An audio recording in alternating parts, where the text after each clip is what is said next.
Manifestations. Man up. Manifestations. Man up. Manifestations. A place where we inform, build, and Man up. inspire. Manifestations. Man up. Manifestations. Man up. Manifestations. Man up. A place where we inform. Manifestations. A place where we inform, build, and Man up. inspire. You gotta eat what you kill. You gotta go out there, you gotta hunt for your meals. We all have that ability to connect with people, to be that motivational person Man up. in somebody's life. You gotta let people know there's certain lines you don't cross, and that there's gonna be consequences if you do. Man up. If you are an adult and you are in a relationship, that person's emotions are not your responsibility. Man up. Manifestations. Man up. Manifestations. Man up. Manifestations. A place where we inform, build, and Man up. inspire. The devil, during slavery, destroyed the masculinity or manhood of the so-called Negro. No man. No man. Right now you got to be trained all over again to be a man. When someone is obligated to do something, it is binding upon them to do it. And failure to do it causes reaction. Man up. Position make you rich. I don't have that type of richness. My richness is life forever. If that people knew that glorious path, if that people knew that glorious path, if that people knew that glorious path, then they would be more inclined to respect themselves. I'm not saying I'm going to rule the world or I'm going to change the world, but I guarantee that I will spark the brain that will change the world. And that's our job, is to spark somebody else watching us. A place where we inform, build, and Man up. inspire. Manifestations. Man up. Manifestations. Man up. Manifestations. Man up. A place where we inform. A Manifestations. place where we inform, build, and Man up. inspire. You want to tell me about yourself? Go get your friends. I'll tell you who you are based on who your friends are. Don't just live and die. That's an ugly existence. Make your life matter, make your life count. Live a life where people can actually mourn you for the things you left behind, not just because you were around and existed. We need strong black nuclear family. Yes. Yes. That's what it is. Mother, father, son, daughter, all in the same house with a focus on the family unit as a whole. We had Tulsa, Atlanta, New Jersey, Detroit. Rosewood. We had Rosewood. We had Black Awesome. Wall Streets all over. The Republicans aren't for us, but the Democrats aren't for us either. And we should have no alliance to any political party.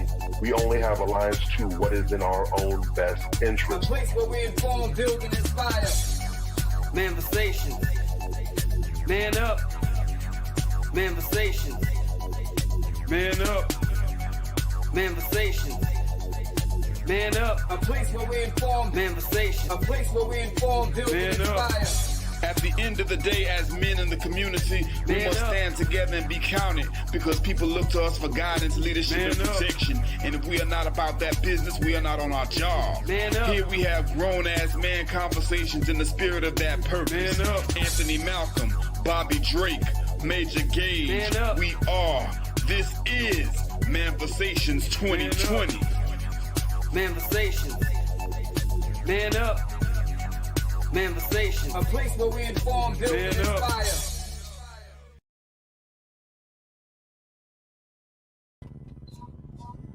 All right. Welcome to another week of Manifestations 2020. Man, there's so much that we have tonight that's going to happen and going on tonight. So I'm glad everybody's in here to chop it up with us early.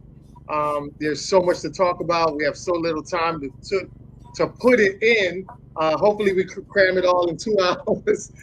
We have a lot to talk about, right? Let's It's a lot get it. going Let's get on. it. All right. We in So here. I wanted to start off real quick. How you fellas doing? Real quick, man. I know y'all had a good week. Everything good? We live, man, as well as can be expected. You know what I'm saying? Like, you know, it's a lot going on, bro. All right, that's what's Hey, up.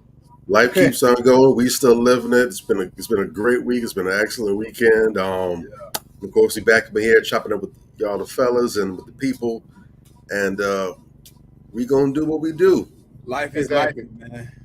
All right, so we got a lot. We're gonna run through a lot. We're gonna try to get it wrapped up, 4 minutes or so in each thing we talk about, because we got a lot to wrap up tonight. Let's go off with the first one tonight. I think this is a sad situation, but when we talk about guiding our youth and guiding our children out here, we have to make sure that we are out here. We have to make sure that we are out here guiding them in the right direction.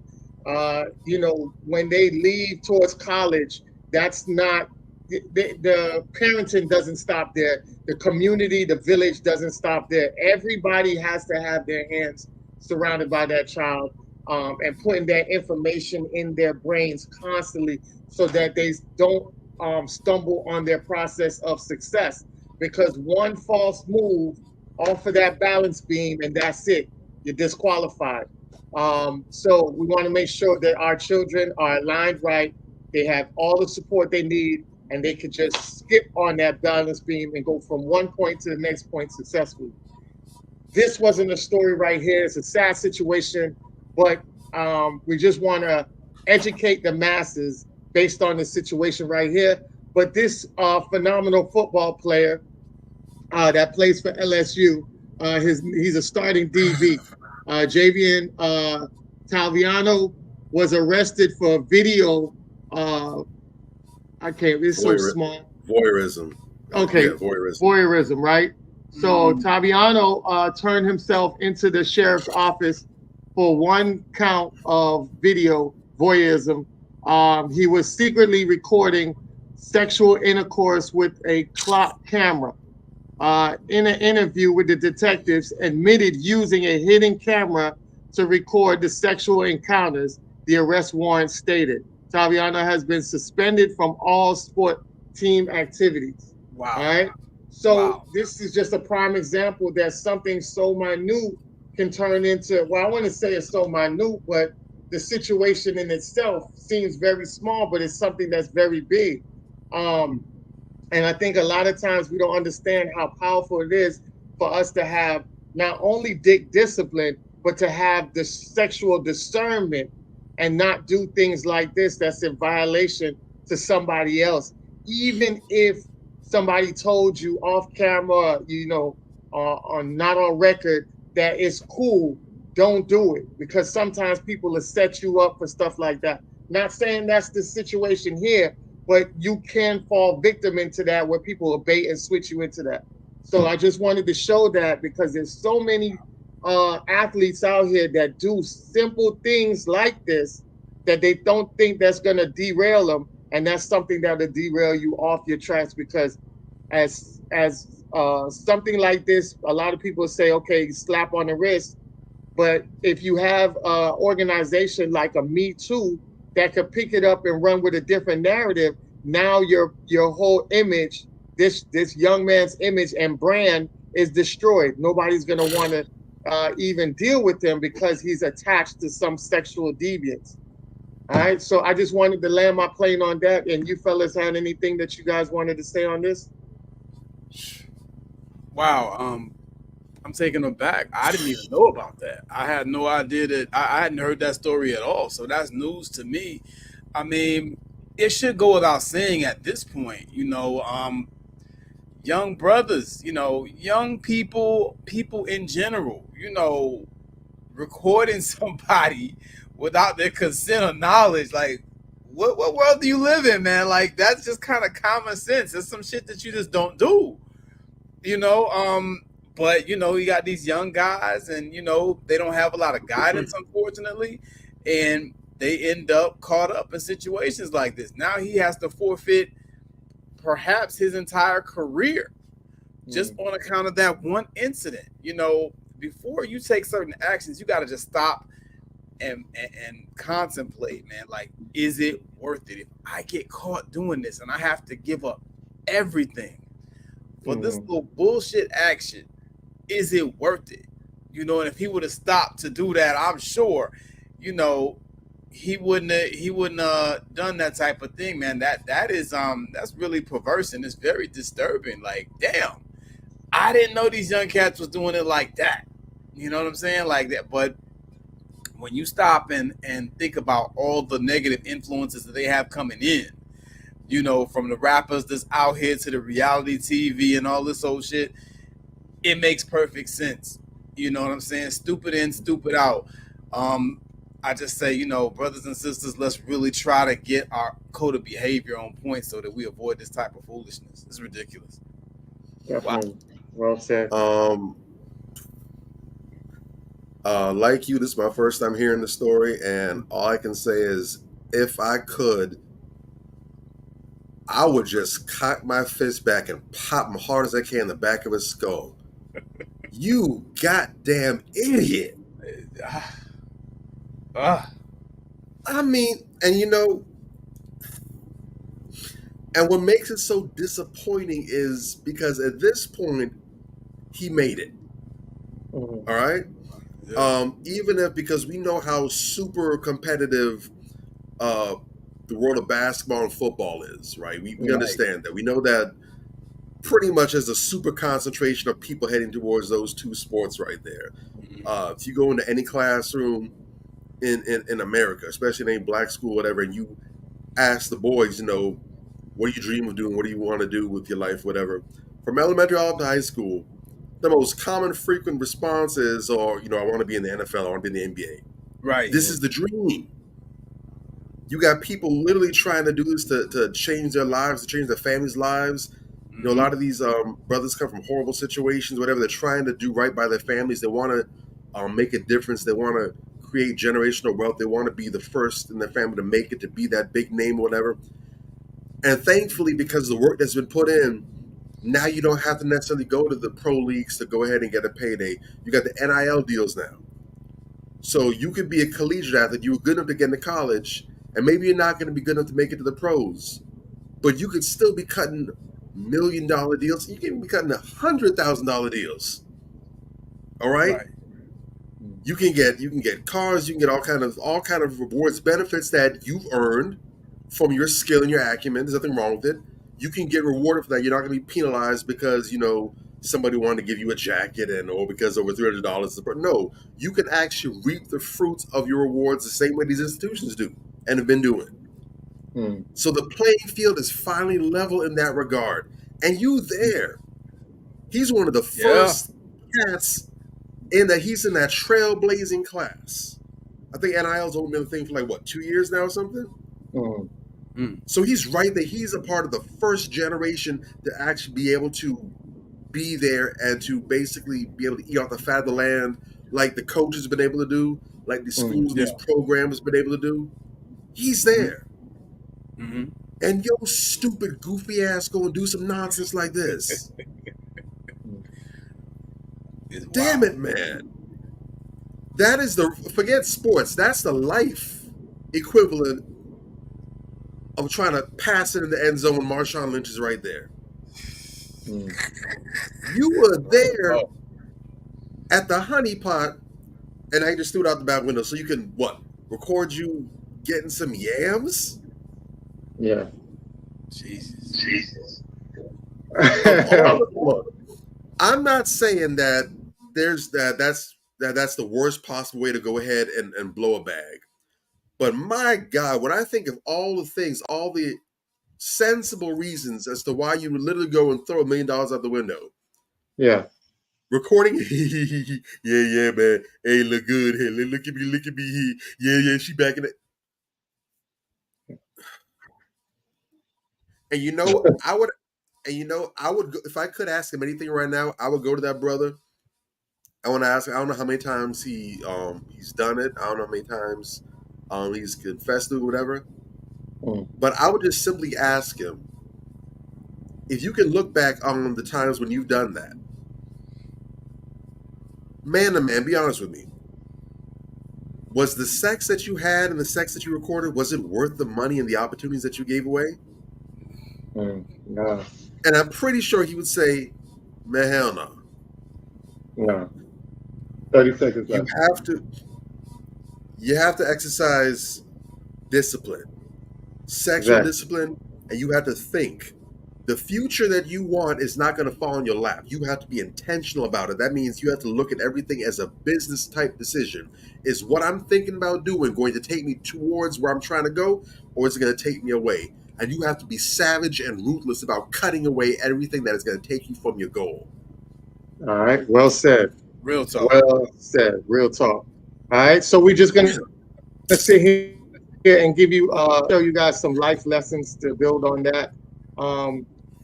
Okay, you can go in either direction, right? Positive, negative, we all know that's what life is, up, down, right? So for every negative word or letter there is out there, you can use and find the same amount of letters and it'll turn into a positive letter, positive word. So like we have sad, right? 3 letters. Mm-hmm. But then you have joy, which is 3 letters. Yeah. So you can either be sad or you can have joy. Whatever 3-letter direction you want to go in, you have that choice. 4 letters, fall. Other 4 letters is rise. You're not falling, you're rising. Which direction you want to go in? Curse or bless. Which one you rather? 5 letters. One direction the next. 6 letters, ignore, listen. 7 letters, enemies, friends. 8 letters, immature, maturity. 9 letters, ignorance, knowledge. 10 letters, negativity, positivity. You have 2 realities of your choices. It's up to you to decide which one you want to live. All right? Heavy game. Heavy game. Damn. Right. Okay. Right. So, want to also give you guys some bro code, right? Yeah. You know, we here for the fellas. Bro code. All right. Some of you N-words forget that there's a bro code, right? Yeah. So, main chick, number 1. Main chick is off limits.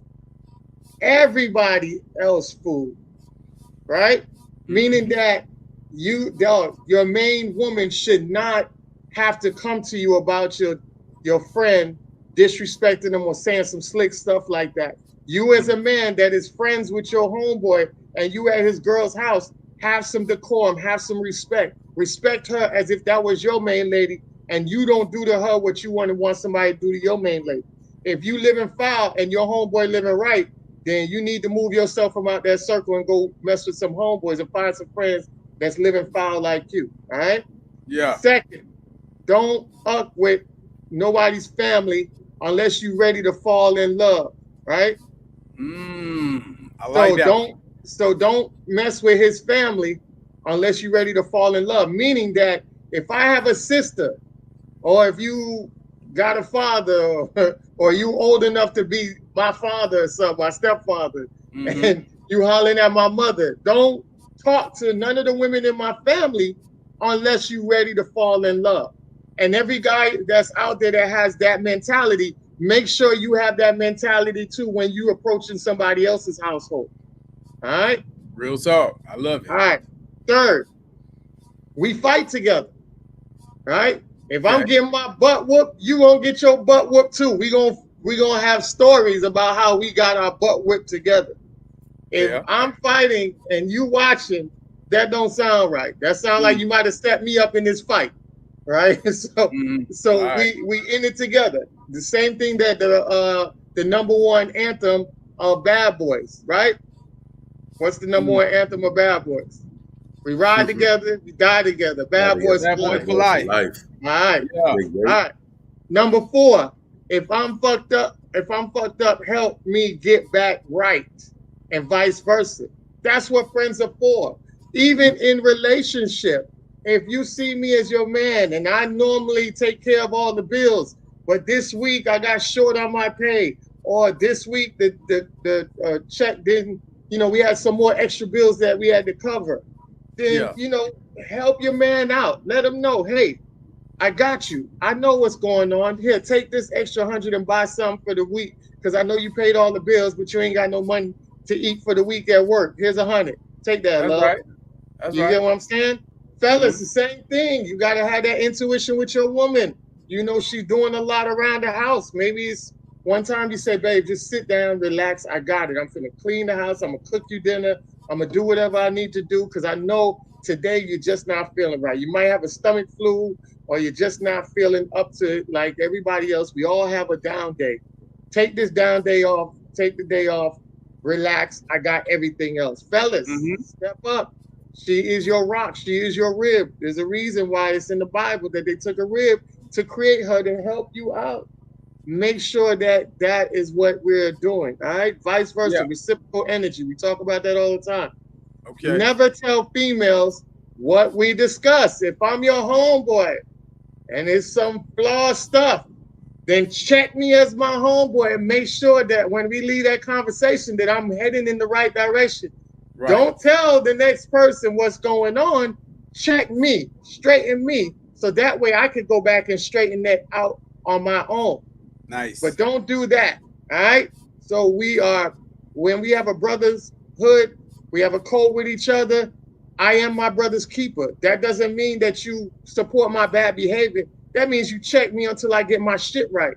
You know what I'm saying? Because I'm not only a reflection of my mate, nigga, I'm a reflection of you as my friend. If I'm out here sliding around and hitting all type of women, how you think you look when you go out here and you next to me and everybody know that's my MO? They gonna say the same thing that you sliding around, even if you faithful. So I represent you too as a friend. Yeah.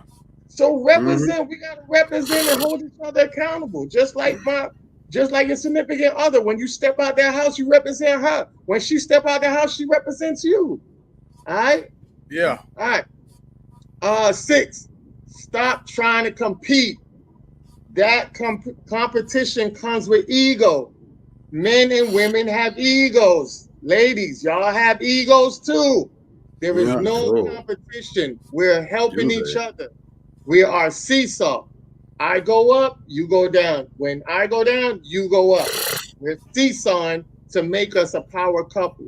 There's no competition. There's no separate bankings and nothing like that. Whatever I have, that's going to help you and help my family out. That's what I got. Whatever you got is put in to help our family out so we can propel, be prosperous and grow and flourish in a healthy way.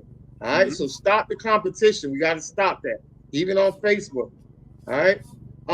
Brothers, don't try to backdoor, kill, or do anything to one another. All that setting up. Stop setting your homeboy up. Stop setting, to get robbed and everything like that.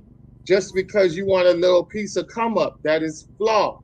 You know what I'm saying? If you got to set somebody up or do somebody ill will or anything like that, you don't need to be around them. All right? Straight up. Last but not least, let me know when I'm wrong or out of line. I don't give a fuck what the situation is. Straighten me out. That's what brothers are for. Real talk. Hold me accountable. That's what it's saying. Hold me accountable. I don't give a fuck. In caps. Yes. I don't give a fuck what it is. Hold me accountable. You're my accountability partner. I'm your accountability partner. That's how we make iron sharpens iron. That's how we make a strong pact. Is making sure that when you see my flaws, you say, hey, I see a flaw, tighten up. When I see your flaw, I say, hey, I see a flaw, tighten up. Yeah. That's how we get each other back on the path. That's how we sharpen each other. That's how we move in strength. And that way we don't have people outside of our circle looking at a weak link, because we're not weak at all. Everybody's a strong structure. The women love us, and our ladies love us, our friends love us, and our families love us because we represent that type of men that they want to see out here. So fellas, again, straighten us out when we are out here stumbling. Don't be afraid. Do that. And that's all I have for that. You brothers want to elaborate on that before we go to the next? Woo. That's grown ass man conversation, gang. That's what I'm here for. I feel like I want to dance a little bit, man. Shit. That's it right there. Especially that last one, man. Like that right there. All of the other ones can kind of be summed up into the last item. You know what I'm saying? Like any of those other items, man, like we need to be, you know, and I'm very good at that. Ask any one of my friends. At my wedding, my best man said, you know, I've chastised him about a lot of things during the time we've known each other. I mean, this is my best man saying this. You feel me? Yeah. It is what it is. If I see you fucking up, I'm gonna be like, bruh, that ain't it. You know what I'm saying? And you may not like it, but I'm doing it for you. And you need to understand when you're choosing your friends that you should be choosing people that are going to send you correction from a place of love. You understand what I'm saying? Because I can't let you out the house with mismatched shoes on. You know what I'm saying? You looking crazy, you know, and you got to understand that I'm looking at you from the outside. Of course, you think it's fly because you put the shit on. But I can see you look like a damn fool. You feel me? And it's my job to step in at that part. You know, a lot of cats out here. I really, really like the first one, actually. You know, we were talking about, hey, you got 4 letters and you could go either way. Yeah. Love and hate both have 4 letters. It's very deep because that is the thought process that I try to coach people with when I tell them how to approach relationships generally, not just romantic relationships, but relationships more broadly. You feel me? You approach it from that perspective, like in the spirit of good faith and from the standpoint of being cooperative and, you know, wanting to work with another person to get a positive outcome. If you approach things with a negative concept and your initial mindset is negative, that's what more than likely the outcome of that interaction is going to be. Correct. Yeah. Well said. Actually. No, the list is on point. Absolutely. You know, and to be honest, I would say that list as it is would be best served as a template for how to teach the young brothers coming up, the ones who are just, you know, coming of age and they're starting to embark in the world of manhood. Really, those ideas need to be placed, or at least the seeds of those ideas need to be placed, because some of those things just have basic roots: honesty, integrity, loyalty, you know, doing the right thing, that sense of compassion. Those are things you should be teaching your children from early. But as far for how that looks like in certain situations and scenarios, once they start coming of age, well, how do I move in this situation, or this, that, and the third? That would definitely be for those young brothers who are coming up and now they're at a place where they can start learning how to understand those concepts and maybe even have some frame of reference for those. But when it comes to talking to adults, you know, those of us who are at our level or who are firmly in the world of adulthood, I would say that list as it is isn't useful, because for the most part, you are who you are. You know what I'm saying? If you are a grimy individual, I'm not sure how a list of what to do and what not to do is going to affect you. It's not like you're doing things and you don't know what you're doing. If you foul, you know what you're doing. You know, nobody needs to tell you, hey, don't holler at your homeboy's lady. You know that's foul. Come on now. My bad. I forgot. I won't do it again. Got my face. All right. You know what you're doing. Now, that's useful if you're flipping the instruction and you're saying, hey, man, you need to make sure that you don't got nobody like this in your circle. Keep an eye out on your partners. See who's doing certain things. If you see, and this is what gets a lot of people caught up, because a lot of people have this whole, oh, you know, that's them, or dang, that's crazy. You know, that wouldn't happen to me over here. You ain't special. And God didn't pass, you know, no hall pass saying you're exempt from A, B, C, D, and the rest of us got hung out to dry. No, it don't move like that. So the same way how you see that it happened to them over there, you need to make sure that it happening to you right there where you at. Start screening your homeboys. And if you see people moving foul, and this is crazy to me, I don't understand how some people can see this and just be cool with that. Integrity is integrity. If you see your partner moving foul with some people over there, don't think that you off limits. Yeah. A snake that bites is a snake that bites. Now, might be comfortable, you know, coming to you or whatever, getting meals from you, but catch that snake on the wrong day, he's gonna bite you too. You're not immune to it. So if you see your partner being foul and greasy over there with somebody, you need to immediately start in your head cutting ties. You want people that's going to be the same. Go ahead. No. Hey, if you I'll can just do it in my head, I'll cut your ass off. Shit. You're right. It starts with here, but in your case, once you see it, it's already done. So that's a different story. But some people, they're like, man, but we've been through this together and that together. Okay. So you're going to wait till it happens the hard way, and then you all salted in your feelings. No, man. Sometimes the red flag isn't going to mean you can't, but if you can see the red flag from a distance, you don't need to wait till it gets to your doorstep. I don't need the hurricane to come to my door and start knocking off my blinds before I realize, hey, you know what? There might be a storm out there. Nah, nigga. What's that? Is tearing up Bermuda? Say less. Let me go ahead and make some preparation. So real talk. When you get the warning, don't stare at it like it's got an extra pair of eyes or something. No, the warning is the warning. Yeah. Act on it then. Make sure the people who are around you are people of integrity. And that doesn't mean that they're never going to fall into something foul, but you need to make sure that if someone goes ahead and lines that knife up at your back and gets the shanking, it needs to be something that you 120% could not have seen coming. There was never any indication. This person's always been thorough, never heard anyone say anything about them. You need to have that kind of background check on your people, because if you can say, well, you know, there was this one time 30 seconds. Right. That was the indication. All right. So, you know, to be forewarned is to be forearmed. So don't get caught slacking. I like that. Okay. Definitely. Well said. All right. So we're going to get into our Trendly weekly topics. All right. And we want to start off with a gentleman. We want to start off with the WNBA. Let's talk about the WNBA real quick. They had a guy. Not sure if he's a podcast or anything like that, but he had a guy that said Caitlin Clark is a white heterosexual woman in a black lesbian league, and they resent and are jealous of all the attention and the shoe deal that she got. Oh my God. You know, just for them to come out and say something like that. Also, speaking on Caitlin, as you guys know, that the WNBA, the women's NBA took down Team USA in an all-star game. And they beat them bad, right? They beat them bad.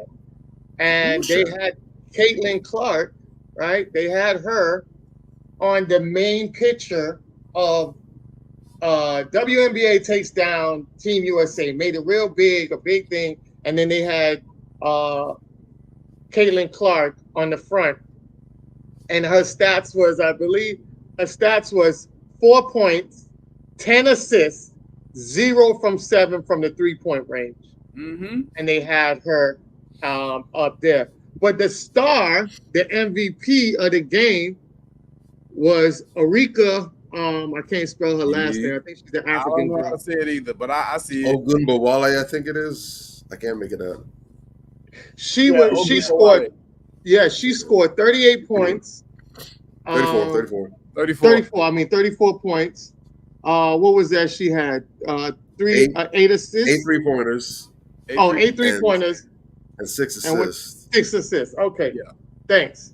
Yeah, 34 points, 8 3-pointers, and 6 assists. Man, she went in. She was the MVP of the game. She was the one who knocked out Team USA. And yet she wasn't on there getting any highlight or anything like that. I wouldn't even be mad if they had, I think that's, what's her name? Brianna or Brenda? Brianna Is that her name? Yes. If they had her on the front, I wouldn't be mad at that. She had 31 points and 10 rebounds. She did an awesome job as well. Not bad for as you know, Angie Reese, she had a great night, 11 and 11, got her double-double against some all-stars. That's pretty impressive. Yeah. But you already see that the way that the WNBA is going, where they're trying to push Caitlin Clark and how they're trying to push her out there and everything like that. Also, shout out to our sister Alicia Gray. She is the 2024 Kia Skills Challenge and Starry 3-point contest champion. Nice. She was the only 3 players in history have won both the skills and 3-point competition. Alicia Gray is the first to do it in the same season. All right. You don't hear nothing about her though. Yeah, you don't exactly. hear nothing about her. You don't hear nothing about her, and it's a sad reality that they push these great women to the back, and then they highlight Caitlin Clark. You know what I'm saying? And that's a sad reality, you know, that we have to look at. And I know if we are seeing it like that, can you imagine what the real women, the WNBA players are really going through, the black women? You know, just to see how systemic racism, no matter how great you are, they'll put somebody in the great white hype, even if they're not even playing on their best. They make them the poster child of the, you know, the league and things like that. That really, you know, puts a real damper on you. We see that in all areas of life. We're watching Taraji P go out there and cry. We watched what's the older lady that's from How to Get Away with Murder? What's her name? Viola Davis. Viola Davis. How she came out and she had cried and spoke about, you know, they're not getting paid like their white female counterparts, you know. And these women are incredible actresses, and they deserve better, you know. Yeah. It's so sad, even when you look at what's our queen that passed away? Start with a C. Cicely Tyson, is that her name? Cicely Tyson? Yeah, Cicely Tyson. Even Cicely Tyson, you know, she got her big payday from Tyler Perry before she passed away, but sister was making great movies, phenomenal actresses, and wasn't getting paid. You know, it's so many more stories, so many different fields. I even want to show this one clip that goes on that, and then I'll hand it over to you guys for you guys to talk about real quick. But I want you to see this clip because this is very powerful, right? This is very powerful right here. And very rarely does it look like, you know, anyone who reflects my community or my friends or my circle. And so I decided, you know, hell, focus group of one, team of one, I'm going to just hire myself again and again and again and again and again. If I want to increase the numbers of diversity or especially black women in tech, I'm going to do it myself. And so as I looked at the resumes that were not diverse candidates, I just started pulling from my group of friends, started pitching them. And I was like, girl, what you doing today? You like your job? You don't like your job. The first black woman I hired, it was like, okay, great, fantastic. Oh, we didn't even know she existed. I was like, I know, I got her. Mm-hmm. And then the second one, it was like, okay. The third one, it was like everybody kind of paused. And then by the time the fourth one came along, I got the call, which was like, is there anything... HR. Yeah. Is there anything wrong with the candidates that we are sending you? Oh, no. And I was like, no, totally fine. They're like, well, it seems as if you're hiring a certain type of person. And I was like, yes, you are correct. And then they were like, well, is there any way that we can help to make sure that we're looking at a broad range of candidates so that you have a wider pool of people to hire?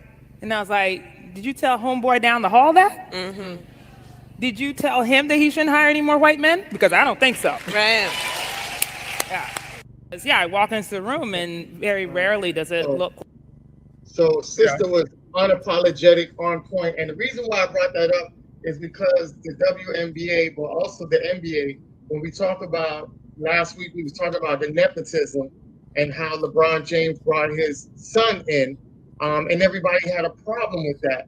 And the sister was like, you know, as an HR, most of the HR people are either white or Hispanic, and they bring in their people, right? Mm-hmm. And they really don't let us be HR, because when we do stuff like that, now all of a sudden we like, hey, hold on, man, you letting too many Negroes through the door. Like, what's going on? but we don't have that type of pushback or disdain for any other race. Like, hey, you're letting too many Hispanics in, because as we can see, and there's time and time again that you can see corporations been taken over because of Hispanics. That's what they do. They let their people in, and next thing you know, they take over the whole company. Yep. You know what I'm saying? So I wanted to show that part of it, to show how unapologetic that sister was, and my hats off to her for doing what she did. It wasn't like they were underqualified people, because the people was like, wow, these are some good people. We just never knew they was on anybody's radar.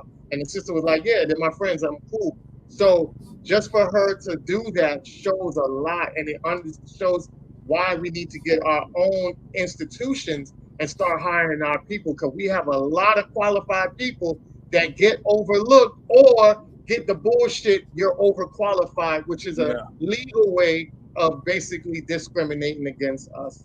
You know what I'm saying? And I'll land my plane on that. Woo! It's a lot. There's a lot right there, bro. Let me take a stab at it. Okay, Caitlin Clark getting all the press and being low on talent. I mean, for the longest time, I've been calling Caitlin Clark out. Caitlin Clark is aight.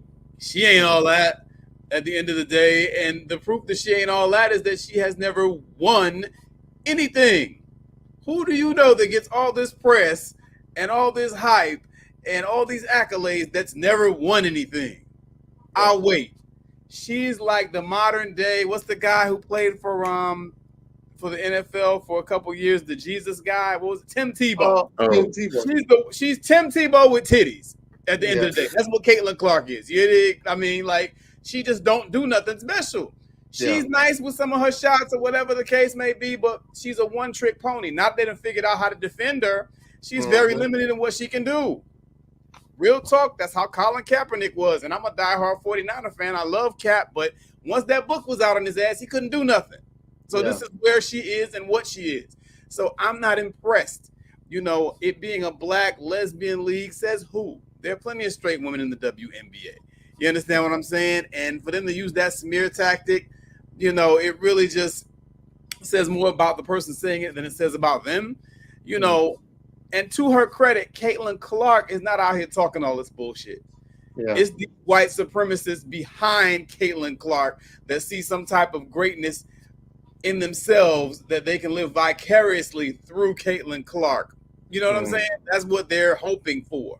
She's not buying into it. And really, at the end of the day, just let the girls play. Yeah, she's getting hazed a little bit. She's new and she's supposedly the best player. They're going to be all over her ass. That's what they're supposed to do. You understand what I'm saying? So there's nothing to see here as far as I'm concerned. The HR lady, I shout her out. I respect it. She needs to be very careful, though, because, you know, when you openly admit that you're hiring, you know, a certain race of people and you're not, you know, making it fair for others, that's going to be a problem. You know what I'm saying? That's not how HR works. But I do appreciate the concept of her giving a fair shot to people who look like her. You know what I'm saying? That's what's up. More of us should be doing that. That sister's very much on code. She needs to be a little more codified, though, because you don't say that kind of shit out loud. You know what I'm saying?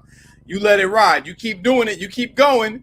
And you hire a, you know, you throw in a white one here and there to make it look good like they do, if that's what you're going to do. You know what I'm saying? But we need to get in that mindset because there's so many of us being shut out, you know, particularly with Hispanics. I live in Miami. I've been in a position for 5 years. They brought somebody over, you know, Juan Miguel or whoever the fuck from El Salvador, made me train him and then gave him a position over me. I've been that too many times. You know what I'm saying? So, yeah, it has to change. I respect what that sister's doing, and we need it. You know what I'm saying? Because we don't have enough people out there to fend for us. All right. Well said. Well said. Drake? Oh, man. You know, it never ceases to amaze me how people can just struggle to go ahead and take what they dish out. It's incredible. First off, I have no idea who said that original statement. Some shot jock loser that has no credentials anywhere, isn't respected, isn't known. And so he relies on inflammatory comments to get hyped and likes. That right there might be the most popular thing that he's ever said.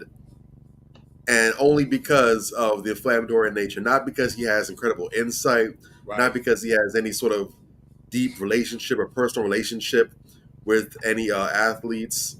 He's not a Mike Wilbon. He's not a Brian Windhorst. He's not a Wojnarowski, or none of those people.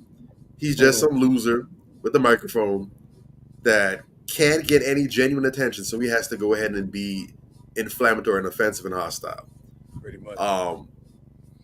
If I were you, son, I would definitely go ahead and have me a nice, tall, bleach mojito. Sucks to be you.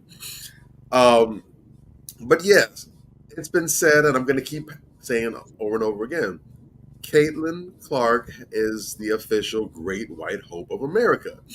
She's, they haven't had one since Larry Bird. Shout out to him.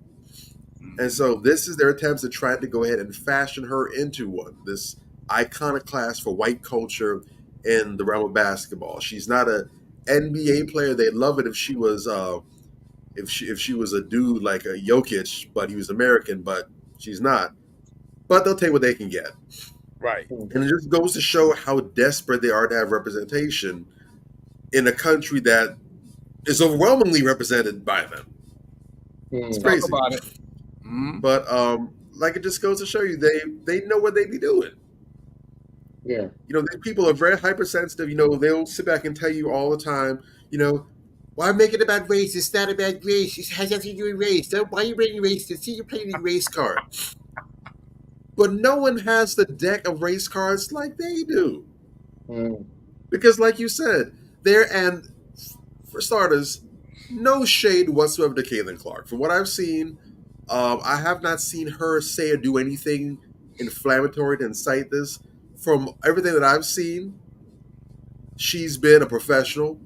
All the rookies, for the most part, have been professionals. This, unfortunately, is a case of horrible people trying to climb onto her, use her for her own tactics or what have you. But it just goes to show how desperate they are to be able to have somebody in these spaces. And the crazy thing is, nobody has really cared about the WNBA before now. Yeah. And it's only because they haven't had a white breakout star. So in other words, if anybody else is shining, we don't care. It's of no concern to us. But we have somebody from white middle America, good old-fashioned corn-fed, red, white, and blue apple pie, then we can go ahead and get behind this. But going to what the sister said about her hiring thing, it just goes to further underscore what they talked about from way back during the days of redlining and everything. Once that neighborhood reaches that 6%, I think it was 6 or 8% clause, once the neighborhood gets 8%, 9%, 10% black, that's how to sound the alarms. It's getting too dark in here. We got to evacuate. So it goes to show you how hypersensitive they are. 3-4 black people getting hired to one place raise a red flag. But it'd be nothing but white folk coming in and there's no biggies, no bother. There's nothing to see here. That says everything. And that's why ownership is so critical. When you run your own stuff, when no one can tell you how to handle your business, run your own company, you don't have to worry about those things. So that's one of the things that I need us to see more of. We've been seeing a lot of pushes for entrepreneurship. We have a lot of people that have clothing lines, they're selling products, whatever, and that's great. But we need more of us to get to a place where we actually own companies that can hire other people.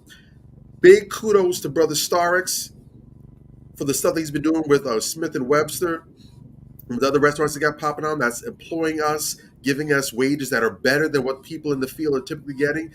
But we need more of those because we can't depend on these other places to go ahead and be generous with us. We have to look out for ourselves because if it doesn't come from us, it's not going to come. And not coming is not an option. Definitely. Yep. Well said. I did want to add this to it real quick. So as you guys know, I'm not into politics, but let this be real. Kyrie Irving was dropped by Nike. Jaylen Brown has been critical of Nike and actually defended Kyrie when he was dropped by them.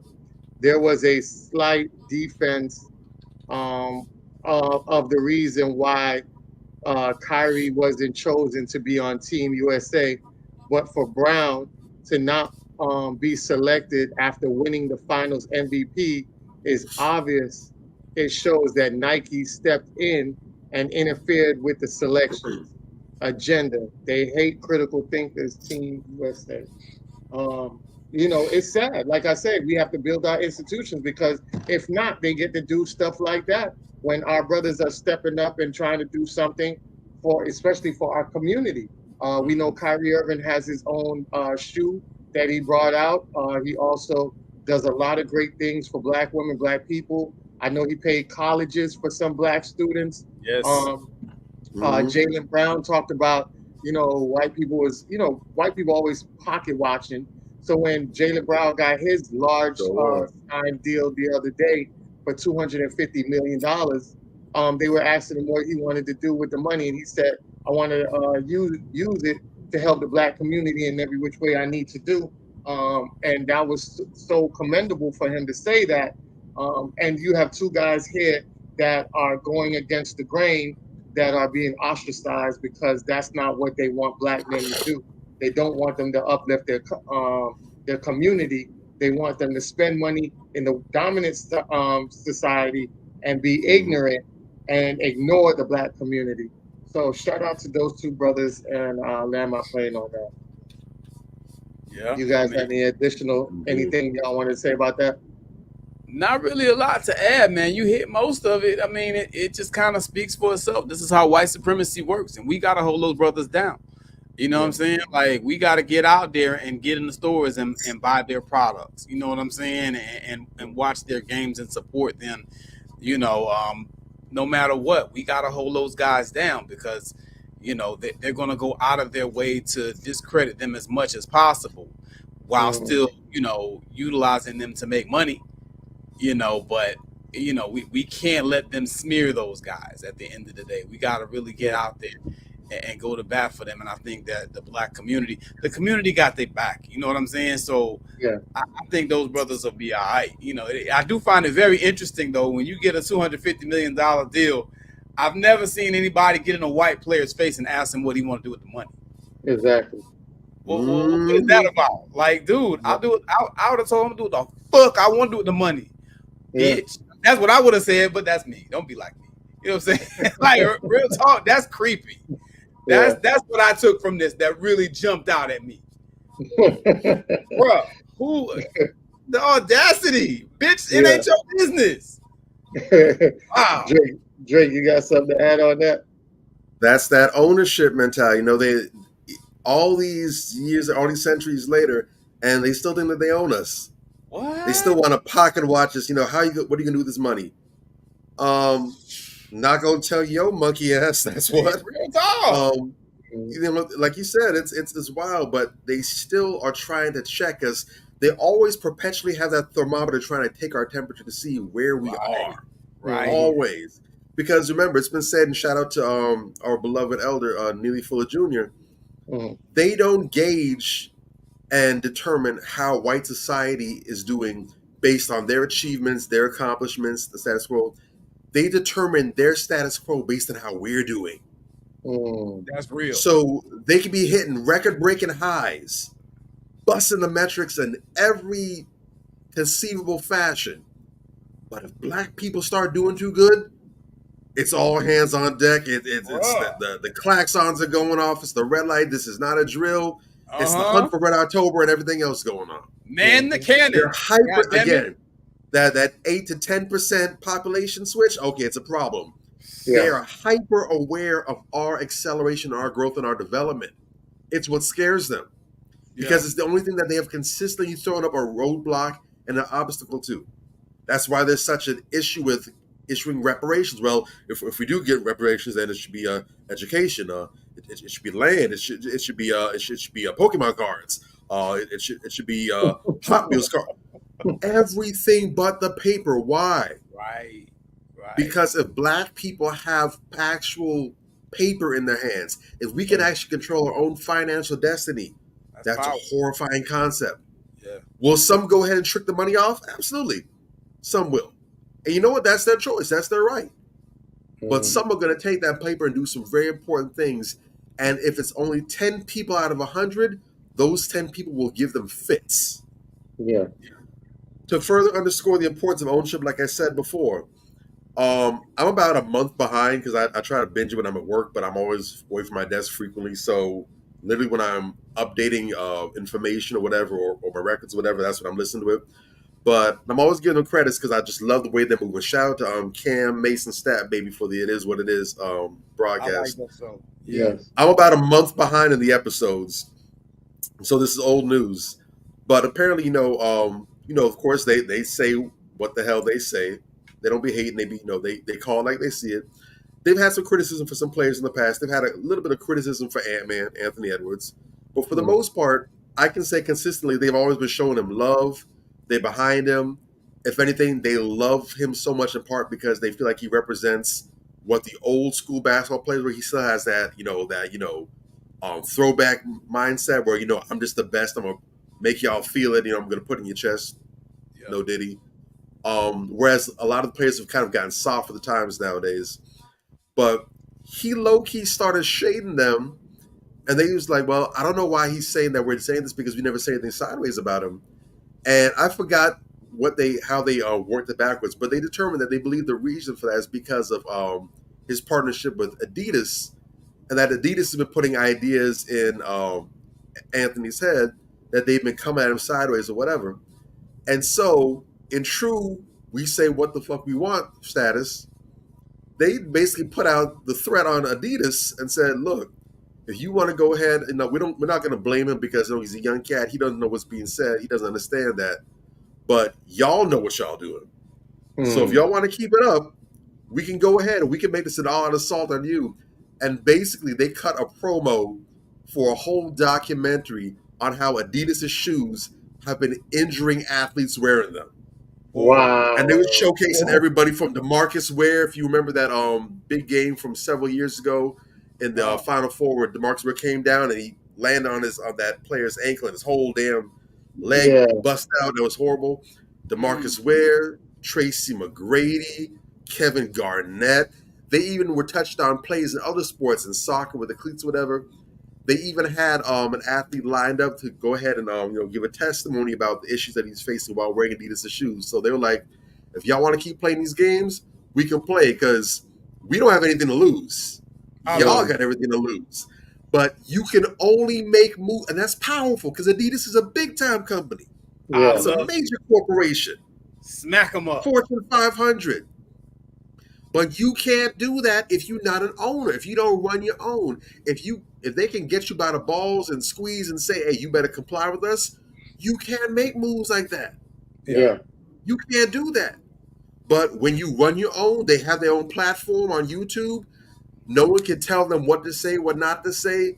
They have no masters except for themselves. They give other people opportunities. They put other people on. You can do that. That's freedom.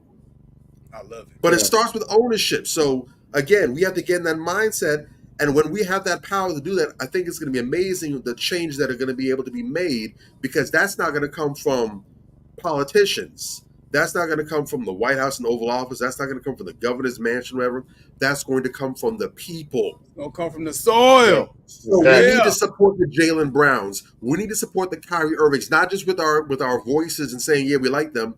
But if they got a product, if Kyrie got his own shoe out, damn them Adidases. Go get your baby some Kyrie Irvings. Copy. Jaylen Brown got a shoe coming out. Go get you some Jaylen Browns, because we need to put the money behind us. We can't complain about how we don't have any Martin Luther Kings or we don't have any Malcolm X's when they go out on the limb and nobody's out there with them. Real They taking all the risk. No, we need to all be out there. It's either they got to take us all out or they can't take none of us out.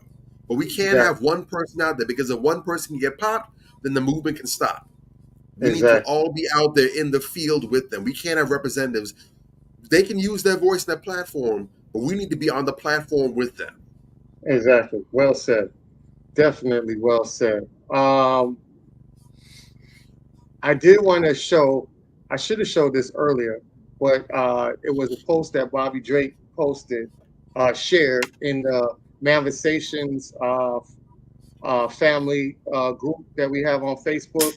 And I thought this was a dope post. And it is: a disciplined man is not a well-liked man. Shout out to Gregory No, he South. ain't. No, he All ain't. right? So No, he ain't. I wanted to show this real quick. This man said, we met in Charlotte in 2010. I shot my shot. She declined.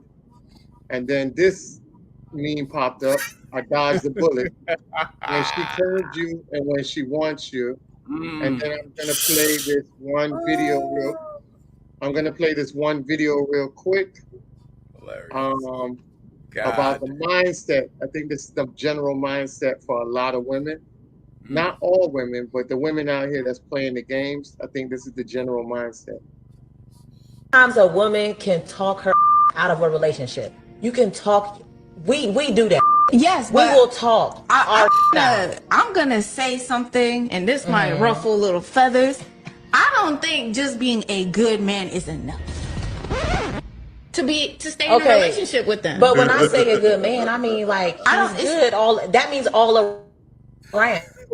Now that means him spiritually, mentally, physically. That's great. Healthily, like but he's a good man. That doesn't mean that he's the man for you. And maybe when you're going through these motions of getting to know him, you're realizing, okay, he's a great person, but honestly, I don't fuck with his humor. Like he could be funny, but he's not funny. And that's why a lot of modern women are getting 40 with 4 cats and no man, because he's a good man, but because he's not funny, you gotta throw that out. Sometimes a woman can Alright, so definitely wanted to show that. My goddamn head is exploding right now. Bruh, it's like you can't think stupid on that level. You just can't. And that's why I say to these guys all the time when I'm in some of these chats and in some of these groups, let them hoes struggle. Let them suffer. Dude, you need to kick back, get your popcorn, and just watch the show. You can't fix stupid on that level. You dig? You need to go and put your time and effort and energy and provision into a woman who is worthy of it. When you come across a mongrel like that, you need to just be on your goddamn way. You can't fix that. And so many dudes are out here trying to be Super Saver nigga, Captain Save-A-Ho, and all these other superheroes that never made the Avengers. You dig? It ain't worth it, bro. It's just not, because you're constantly going to be fighting yourself.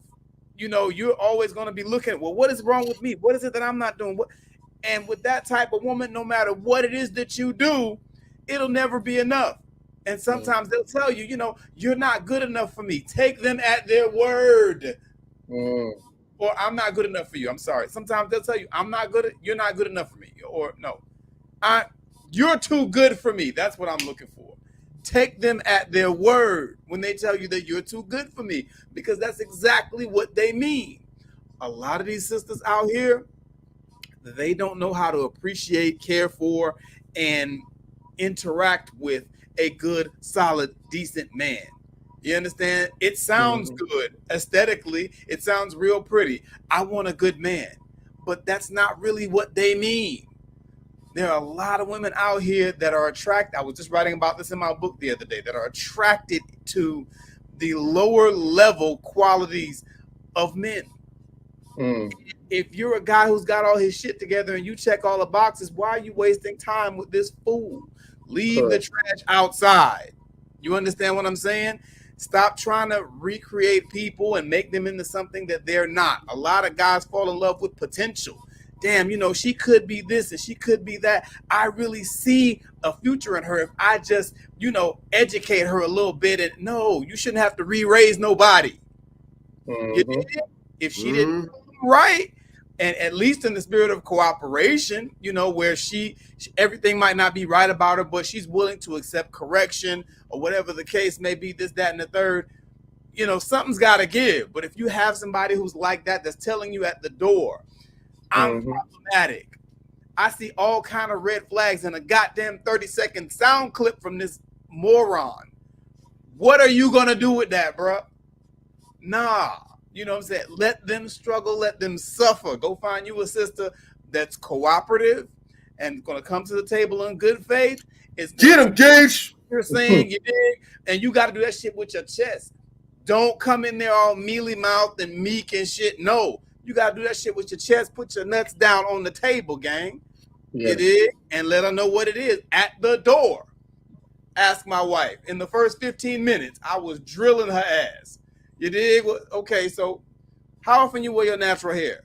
You know what I'm saying? Like, I really literally asked her that within the first 20 minutes of meeting her. Stuff like that. You know, you go out a lot. You like to be a homebody. Okay, you got to know who this person is and where they're coming from to see what your compatibility is like. And if you're not compatible, and most men will not be compatible with somebody like that, don't waste your time. Yeah, Gage. I'm just saying. Get him, Gage. What you got, Gage? Brother, you want to say it or should I say it? All right, I'm going to let you say it. I can't hear it. Good old Kevin Samuels. You can't make this shit up. You can't make this shit up. There's really not much to say. But what I will say is this definitely reinforces a lot of things that we've said that's become common knowledge, unfortunately, at this point. It's that women keep other women. I can't even say it's single women because you have some dysfunctional women in relationships that do it too. So women keep other women single. Yeah. Now, it doesn't sound like the other women on that clip were chuckleheads like she is, because they kind of looked at her, their voices, their faces kind of had like a, excuse you. But you even heard one of them say, so these women are going to be 40 and with cats by themselves. You're like, well, maybe that's what they like. Man. You can't fix it. You are essentially trying to get other women to join you in your misery. You have decided for yourself, whether by choice or by force, and more than likely it's by force, that you are going to die alone. Yeah. Surrounded by cats and their feces and plants and whatever else you got going on. And you are desperate to get a whole nursing home full of batty broads like yourself. Yeah. Where you can start an Animal Planet channel by yourselves. Where it's just Wild Kingdom. You got your little calico cats over here. You got your little Persian cats over there. You got your little Sphinx cats over there. It just looks like a animal rescue shelter gone to hell. And you want as many fellow zookeepers there with you as possible. Yeah. Wow. That is disgusting. But it should be considered offensive to any woman that has a brain that can think for herself. Yeah. That should be offensive. Because that really is an attack. True. She's trying to, you are literally walking in on her trying to drill a hole in the lifeboats, convincing you that, nah, you don't really want to escape out of this boat, all right? This boat is, it's leaking now, but if you get in this lifeboat, it's really going to leak. Yeah, because you're drilling holes in it. But that's besides the point. Yeah. No. When you see a saboteur, you have to recognize them for what they are and call them out on that nonsense. Yeah. Mm-hmm.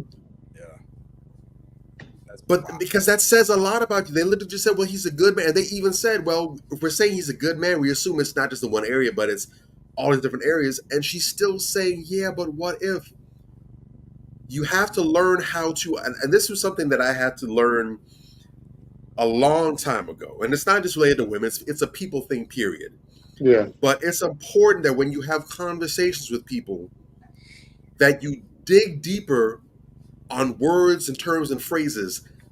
Semantics isn't just a case of word game. It's not about picking, oh, you didn't say the right word. No, because words are tools. Yes. Mm-hmm. Words are just like hammers. They're just like screwdrivers and nuts and bolts and pliers and everything else. They are words. They're tools. Words are how we use to make sense of the world around us, to interact with people, to create things. Words form ideas. Words are powerful.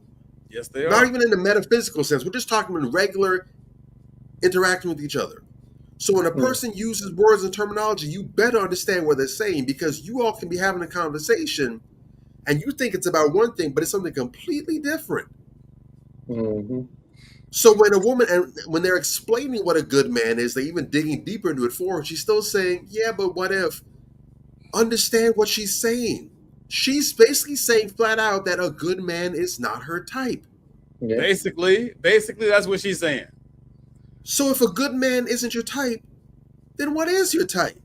Let her suffer with whatever the hell she finds. Yeah, and that will tell you what you need to know about what her mindset is. That's not a person. If you are a functional, healed woman looking for a solid quality relationship, you can't have a proper conversation with her about relationships. Right. You're on two opposite ends of the spectrum. Yeah. She's talking about up, you're talking about down. How y'all gonna meet in the middle? Of course, if you listen to her long enough, you're gonna walk away with a changed mindset. And you got to be careful, because there are people that have these conversations with someone and they leave away in a completely different state of mind, not because they analyze the information logically, but because you literally let this person drag you down to where they are. Yeah. So you got to protect your mind and your spirit. There are people out there that will sabotage you, will have you just as broken as they are. And now they won. That's why they say when you when two people are, when you argue with an idiot from a distance, no one can tell you all apart. You look exactly the same. Cut them people off. Once you recognize, oh, this is what you on. Oh, I'm sorry, we can't. Yeah, that's great talking to you. Have a wonderful life, and you got to go. It is. I want to add this point in as well. These are the type of women that go after the bad boys, go have 2 or 3 different children from different bad boys, and then want the Russell Wilson and Sierra's prayer. Say it. That's exactly who she is. In 5 years, she gonna be back. Where all the good men at? Really, but bro? They're not your type. Don't. Why you gotta bring up my own stuff? And at that point, she still don't even want those good men. No, she just wants some damn help. Let's keep it above, because especially if we talking about Cece, she just wants some damn help. She don't like that dude. You dig? Yeah. It ain't fair to the men. You know what I'm saying? Like, brothers, you can do better. I don't give a damn how good she looks. That's the premise of the Russell Wilson is the premise of, from a woman's standpoint, is the premises of fuck your whole life up and somebody will help you clean that shit back up or make it look decent. Right. And Jason Black has talked about that, about how a lot of women, that's the dynamic that they, seek out, a relationship where it is so unevenly balanced in their favor. That's why they really love Russell Wilson and Sierra so much. It's not the dysfunctional female 401k. Exactly. Is what it is. Exactly. They don't look really cute together. I can drive my car off the side of a cliff with the confidence of knowing that there's a safety net down there to catch me when it's all said and done. That's all. Because and of course, it would never flip the other way around. Oh no, no matter. Shoot. Never. You want to know what this isn't to shade anyone, but you want to know what the opposite of that situation is. Look at how women have responded to T and Corey's situation. Now again, Corey hasn't said or done anything slightly to spite or belittle or to denigrate Tia whatsoever. Nothing. Right. For the most part. The only thing that we've heard is him saying about how being separated from his wife and his family has hurt him. That's all. But he hasn't said anything terrible about that woman. She has never said anything to indicate that he's been less than an upstanding man. She just simply said in her words, she wasn't happy. She graduated the relationship. That's what she said. Everything that she said is indicated that it was a her thing, nothing to do with him. Yeah. We've seen all kind of women take jabs at that man for being homeless, I would have never talked to a man at the bus stop. That was a problem in the first place. All kind of nasty talk and rhetoric about that man. Exactly. But when it's the other way around, then I need the rest of Cece's all this. Exactly. They just want a predatory relationship that they can benefit from. And I want to show this real quick.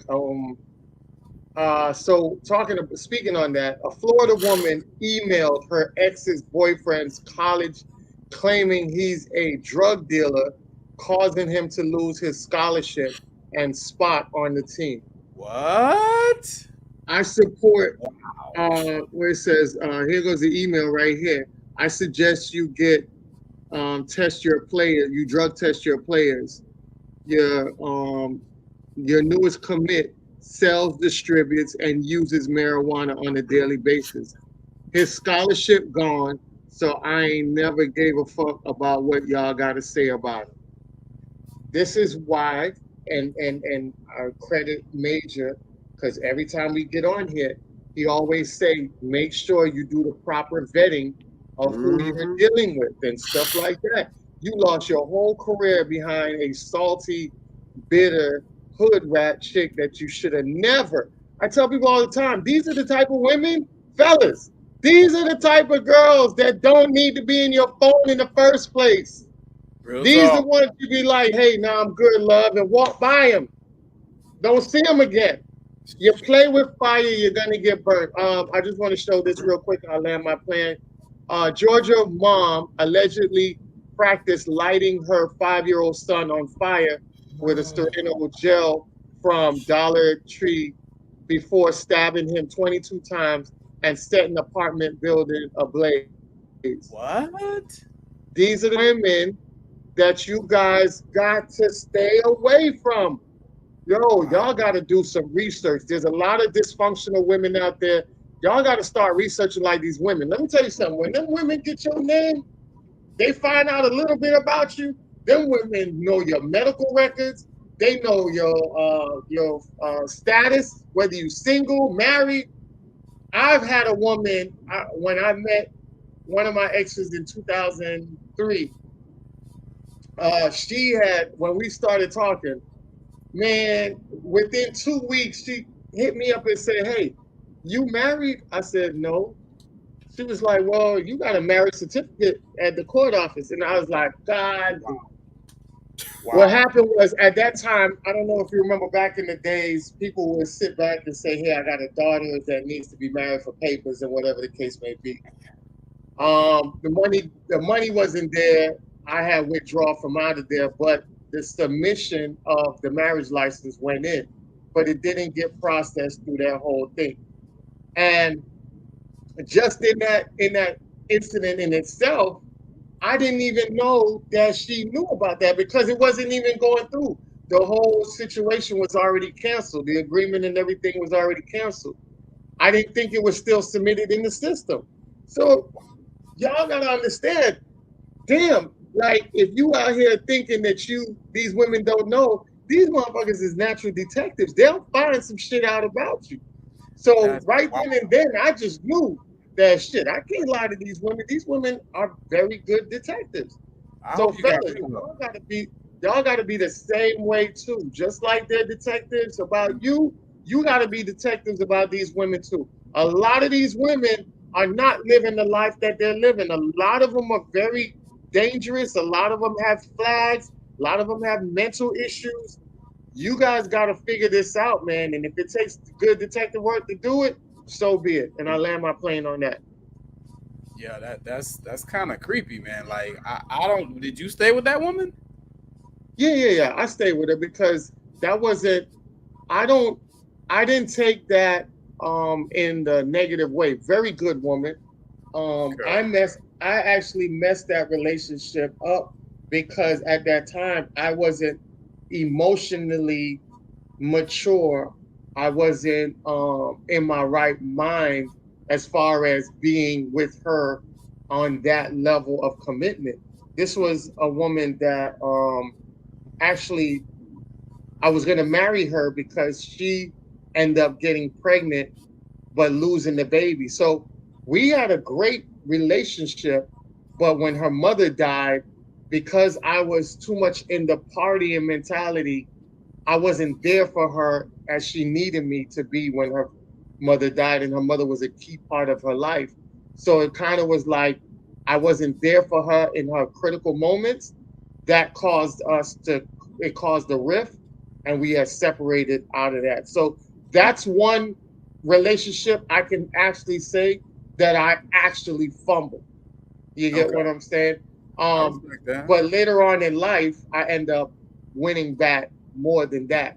So I can honestly say I fumbled that, and to this day I've won actually better than that. You feel me? So I just got to be. I'm very real with myself.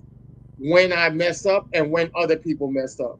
You know, we got to just be real with ourselves on that, and that's one of the incidents that I'm very real about. But I'll land my plane. Go ahead. Okay. Go back, because that part of the story kind of threw me off. What was the topic again? The actual topic? Oh, with the women, the two women. That's what I'm saying. What was the two women thing? That's what I forgot.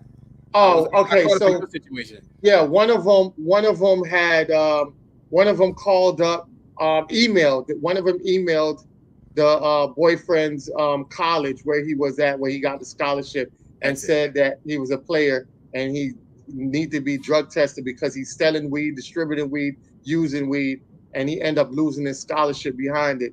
And she was laughing about it. And the other one was the young lady end up stabbing her 5-year-old son 22 times and setting the apartment on fire.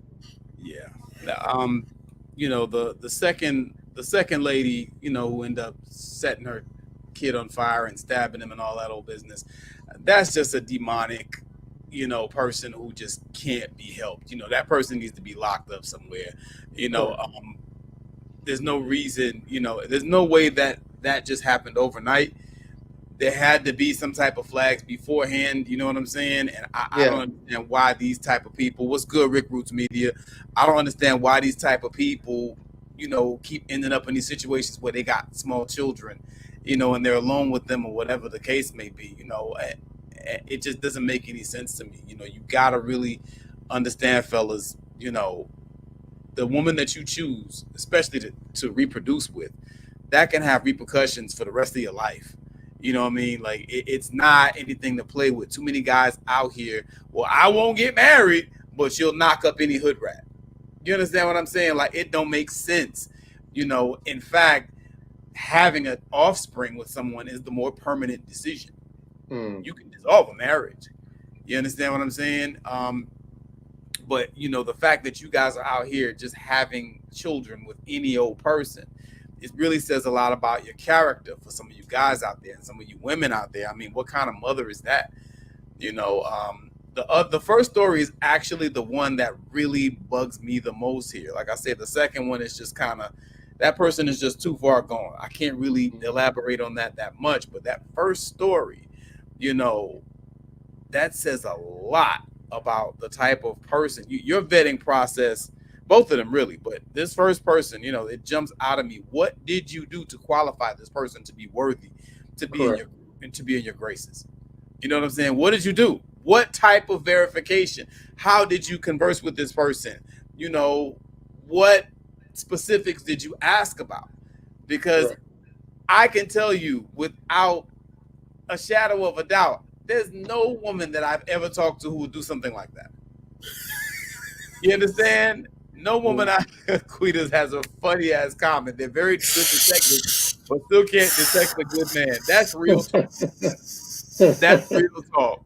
You know, it's wild out here, man. I really don't understand. You know, what are we doing, fellas, to allow these type of women to come into the fray? And sisters, you know, what is it that makes you react like that? And then you post it on social media like it's a flex, like that was something fly that you did. You know, this whole culture where, you know, we perform the most low down, sinister acts, you know, and we disrespect ourselves publicly and we make minstrels of ourselves and we show out and we act out and we show our ass and we wear it as a badge of honor. We go and show off that we did this despicable thing. That shit has to stop. You know, it's going to get you hurt or killed if you do it to the right one. I'm telling you. You know what I'm saying? It ain't cool at all. You know, all that has to stop. And most of it is going to stop from people doing the proper vetting process before they even get too involved with these people. You know, too many low lives are getting our love and our provision and our protection and so forth and so on. And that ain't the way it should go. It should be top of the top. And that's it. Queens only. Yeah. Well said. Well said. Drake, what you got for that? For the sake of my own mental health, I'm not even going to address that second one. I can't do it. I'm sorry. Yeah. In all honesty, I can't even begin to come up with a thought about it because then I actually have to let it sit, and that's too heavy. I can't touch that right now. Mm-hmm. I will say that, well, no, I can't. Sorry. Yeah. Check with me another day. I might be able to say something or feel some kind of way about it, but right now I just have to brick wall that off. I'm sorry. Correct. Gotcha. As for that first one, I saw that earlier this week, and I'll say now what I said then. Actions have consequences. And that's a universe, because I said that and someone asked, who are you talking about? Are you talking about her? Are you talking about him or somebody else? And I said, it's an unbiased statement. It's a universal principle. Actions have consequences. Real talk. The things that we choose to do, and even other things. If a rock falls off a ledge and lands on a piece of glass, the glass is probably going to crack or it's going to break. That's the action. The rock falling had a consequence. Mm-hmm. This is a universal across the board thing. If what she said is true, the allegations are real, if he does deal weed and sell weed and smoke weed or whatever, then regardless of her saying anything to the cause or whatever, again, these are things that we know are frowned upon. Even if in some places marijuana has been legalized, whatever the case may be, pretty sure that no place has actually legalized people selling it in the streets. I don't think there's any place where that's a thing. And, you know, when part of these programs, smoking marijuana, whether you think it should or shouldn't be, it's irrelevant. Their rules say that it is illegal. So you do it, you're going to get penalized for it. It's 2024. I don't know how many times we've seen, especially in the NFL reports, so-and-so's been suspended or been kicked off a team because of drug use or whatever. This is old news at this point. All right? Now, again, this goes back to discipline. If you are so weak-minded that you have a bag over here on this side and a dime bag over here, some weed, and you can't determine which one matters more to you, then I don't know what to tell you. I don't know what to tell you. I'm just mad that somebody else with more sense didn't have the opportunity that you're placed in, because for them that would be a no-brainer. All right. So when people try to cut corners or whatever, you know that you're only cutting yourself. At some point, whether she said something or it came out in a drug test, it was going to be a thing no matter what. So if that's true, then as far as I'm concerned, that's the chickens coming home to roost where he's concerned. Now, regardless of whether it's true or not, her opening her mouth to say something, well, actions have consequences there too. And I'm not saying or putting anything on her, but keep telling folks, everybody is not wired for bullshit. I don't know why people don't get this yet in 2024. I don't know why, but there's some people you can just do them foul day in, day out, year in, year out, and they're not going to so much as flinch. And some people you just sneeze in the direction and they're ready to decapitate you. Like, they're ready to take your whole head off. They're ready to yank your internal organs out. They really ain't wired up there properly. And there's most people who fall in between and you don't know which side they're closer to or whatnot. Now, I will say, if that dude decides to turn around and puts on a t-shirt or does something to make her sorely regret that she did what she did, I'm not saying he's justified for that. I don't believe he is. But who poked the bear? Right. Who gave the action? And this is the consequence, whether it's the right one or the wrong one. Again, she does it with the right one, she might get what she's looking for. So again, actions have consequences. You can't control anybody else, but you can always control you. So make sure you're not putting yourself in a situation like this where you can be targeted by someone like her. And make sure that if you're in a situation where you feel something didn't go right, maybe you feel that they did you foul or dirty, whatever, walk away and live the best life possible. That's how you get back. But trying to go ahead and do things like this, you playing a dangerous game. And again, we're talking about we're in the age of NIL money now. So we talk about people that are in a position to now net millions. So it's not just a scholarship you cost somebody. You also potentially cost them an ability to go ahead and make millions. That added stress on top of that might go ahead and really push Buddy off the edge. To be forewarned is to be forearmed. All right. All right. Well said. Well, I want to add one little thing in there that I didn't, but what Bobby said brought it back to my Yeah. mind. When people Right. do shit like this to you, brothers, you need to sue their asses. You understand? You need to take legal action against them, and you need to destroy them. That's what you need to do. You know. Correct. And I'll land my plane right there. That's what we need to Cobra start. Kai. Real Cobra talk. Kai. No mercy. The days of getting free licks and getting free shit. No. Every time somebody moves against you, anytime unrighteousness or injustice takes a slap at you, you need to pay it back. You need to get your get back. Yeah. There needs to be a cost, specifically with us, because nobody else in this country has taken the lumps and the licks that black people have. Right. This whole industry is literally riding off of us today. Every time someone moves sideways against a black person, there needs to be a heavy tax according to that. You can do it if you want to, but the cost needs to be so high that you question if it was ever worth it. That needs to be the thing going forward. But it can't be no more free licks out here. Real talk. Yes, for anybody. Real talk. All right. Well said. All right. So as everybody knows, we do have I think everybody on here knows right now that President Biden has withdrawn from the presidential election. The Democratic Party doesn't know who is going to be next in line, even though Biden recommended Kamala Harris for nomination or presidential nomination. I don't see that happening at all. Black folks ain't messing with Kamala like that. And white folks damn sure ain't messing with Kamala like that. So, you know, it's a lot that's going on. I don't think people understand the seriousness behind both sides. I remember I voted for Trump the first go round. I thought the initial voting of Trump was super powerful for black folks, not because of his personality, not because of what he did for black folks. No president has done anything specifically for black folks, but the presence alone of Donald Trump really got the fire under people's butts. And I always told people that we work best with our backs against the wall. We are dummies when people play up under us. It gets us killed because it's the same thing with what's the guy's name? What's his name? Oh gosh, the guy, the priest that poisoned everybody with the Kool-Aid. Don't drink the Kool-Aid. What's that Jim guy? Jones. Jim Jones, right? Jim Jones.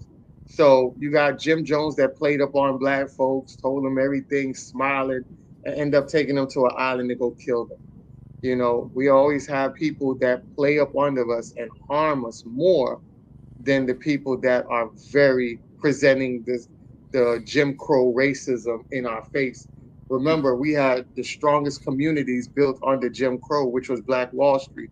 When people tell us who they are and show us who they are, we say, all right, fine, we'll do our own thing. And when we do our own thing, it's always powerful and we always succeed. That's just whenever you look at anything in life, when everybody turns their back and tell us F you, we have made the best of it and have been conquering things since.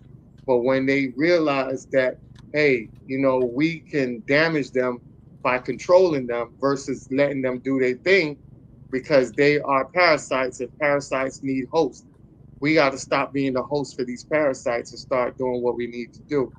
I said all of that because, like I told people before, there's only one president since the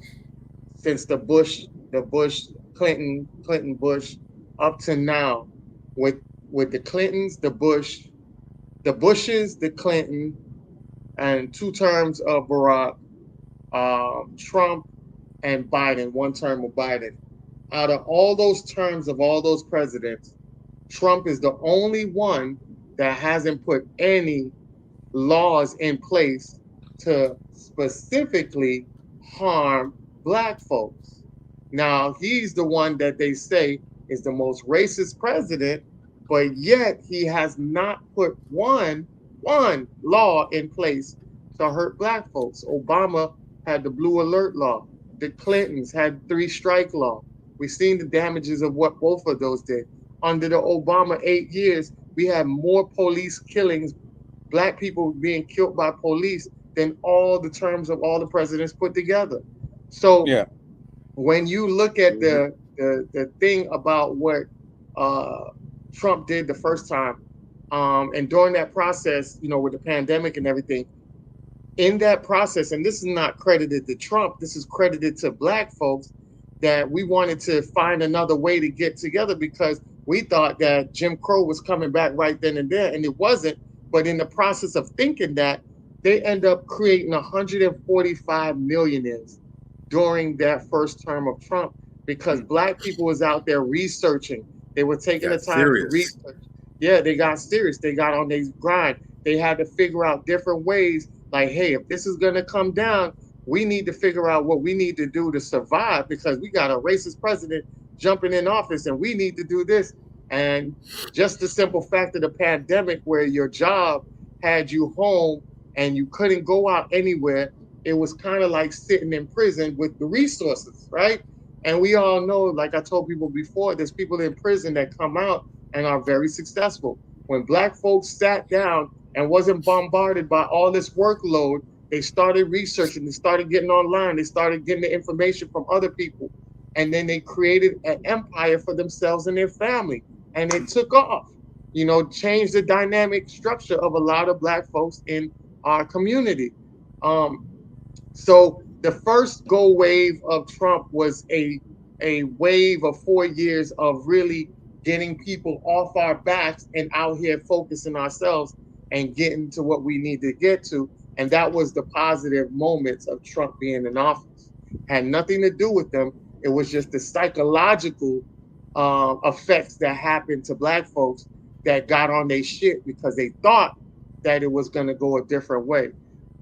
This go round now, I see a lot of black people voting for Trump, and I'm looking at people and I'm saying to myself, when Trump, y'all got to look at the things that's happening now. Trump is going into his second term. Whenever a president goes into his second term, those are the most dangerous moments that you have to watch that president because that president doesn't have to go for re-election. When Obama dropped his blue alert law, he was going for the second term. When Clinton dropped his 3-strike law, that was in his second term. A lot of these people that's dropping stuff in their second terms that affected black people. Trump, now everybody's talking about Project 2025 and they're plastering Trump's face on it. And I'm saying to myself, as black folks, we have to get the correct information out there. Stop letting people fearmonger you and understand what the real issues are and what the real threat is. If you go under Trump's thing, his agenda is Agenda 47. It is not Project 2025. Project 2025 is made by some super racist right-wing Republicans that have put together a salacious amount of things that they want to implement. And it's by, this group is founded by, they created a Heritage Foundation. That's who really put up and constructed Project 2025. It's very important for us to put the real information out. Now, one thing that Trump said that is more dangerous than Project 2025, because to be honest with you, some of the stuff that's in Project 2025, we're actually living in right now, right? But one thing that Trump said that he's going to do when he gets in office that is going to decimate black folks is this right here. Trump said he promises to give police immunity from prosecution, right? Between police, prosecution, law enforcement officers are arguably already the most powerful people in the government. So it's unclear what Trump means by giving them their power back His second promise, though, immunity from protection, is more concrete and a reminder of the former president's views on the government accountability. Trump's vow to president immunity could spell trouble for the Black communities. If there are no criminal accountabilities for police for criminal behavior, then we're living in a country that is going to becoming a police state. Brother Malcolm X had talked about the police state. This is going to be very detrimental, family. I don't like both candidates. I'm sorry. Yes, I voted for Trump the first time because I saw what was going on, but you'll never catch me voting for Trump this time. And what I tried to tell people before, whenever you have somebody that goes into jail, right? Think about it, right? When he was out, he was going against the system. Then when he got out of his chair, because you remember they always have an immunity for the sitting president. So when he got voted out in 2020, during that time between 2020 to 2024, they got in his ass. They had time to go after him for his taxes.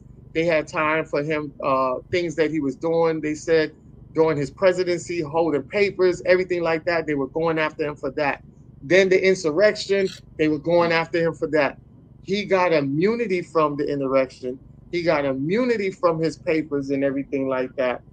And then you start to wonder, like, okay, if these people really hate this man and he's going against I want you to think logical, because men are logical thinkers. We're not emotional thinkers. Think about it. If this person is so evil, so destructive, and the people that hate him don't want him out here, then why is it that these people let him go? Why is these people, these judges that are elected by so-called deep state or the Democratic Party, why did they let him go? Why did they give him immunity? Doesn't it make sense when somebody locks you up and they have a bigger agenda? They use the person that they lock up and they say, look, we're going to let you out, but you're going to do this. All right? This is our agreement. Otherwise, we'll throw your ass in here for life. What are you going to do? You're going to be like, all right, cool, let me out. I'll do whatever I got to do. Yeah, I think I have the answer to that. But go ahead. Who else did that?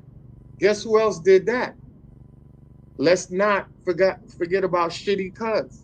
This guy got locked up for murder. Really? He was out days later. What you think their police told him? Hey, we're going to let you out, but we got a problem with Nipsey Hussle. You got to go out here and do what we tell you to do. Get rid of this dude, because that piece of property we want, he's in our way. We need you to handle this. You already going to get locked up for a long time, but at least this, we'll try to work something out for you. What happened?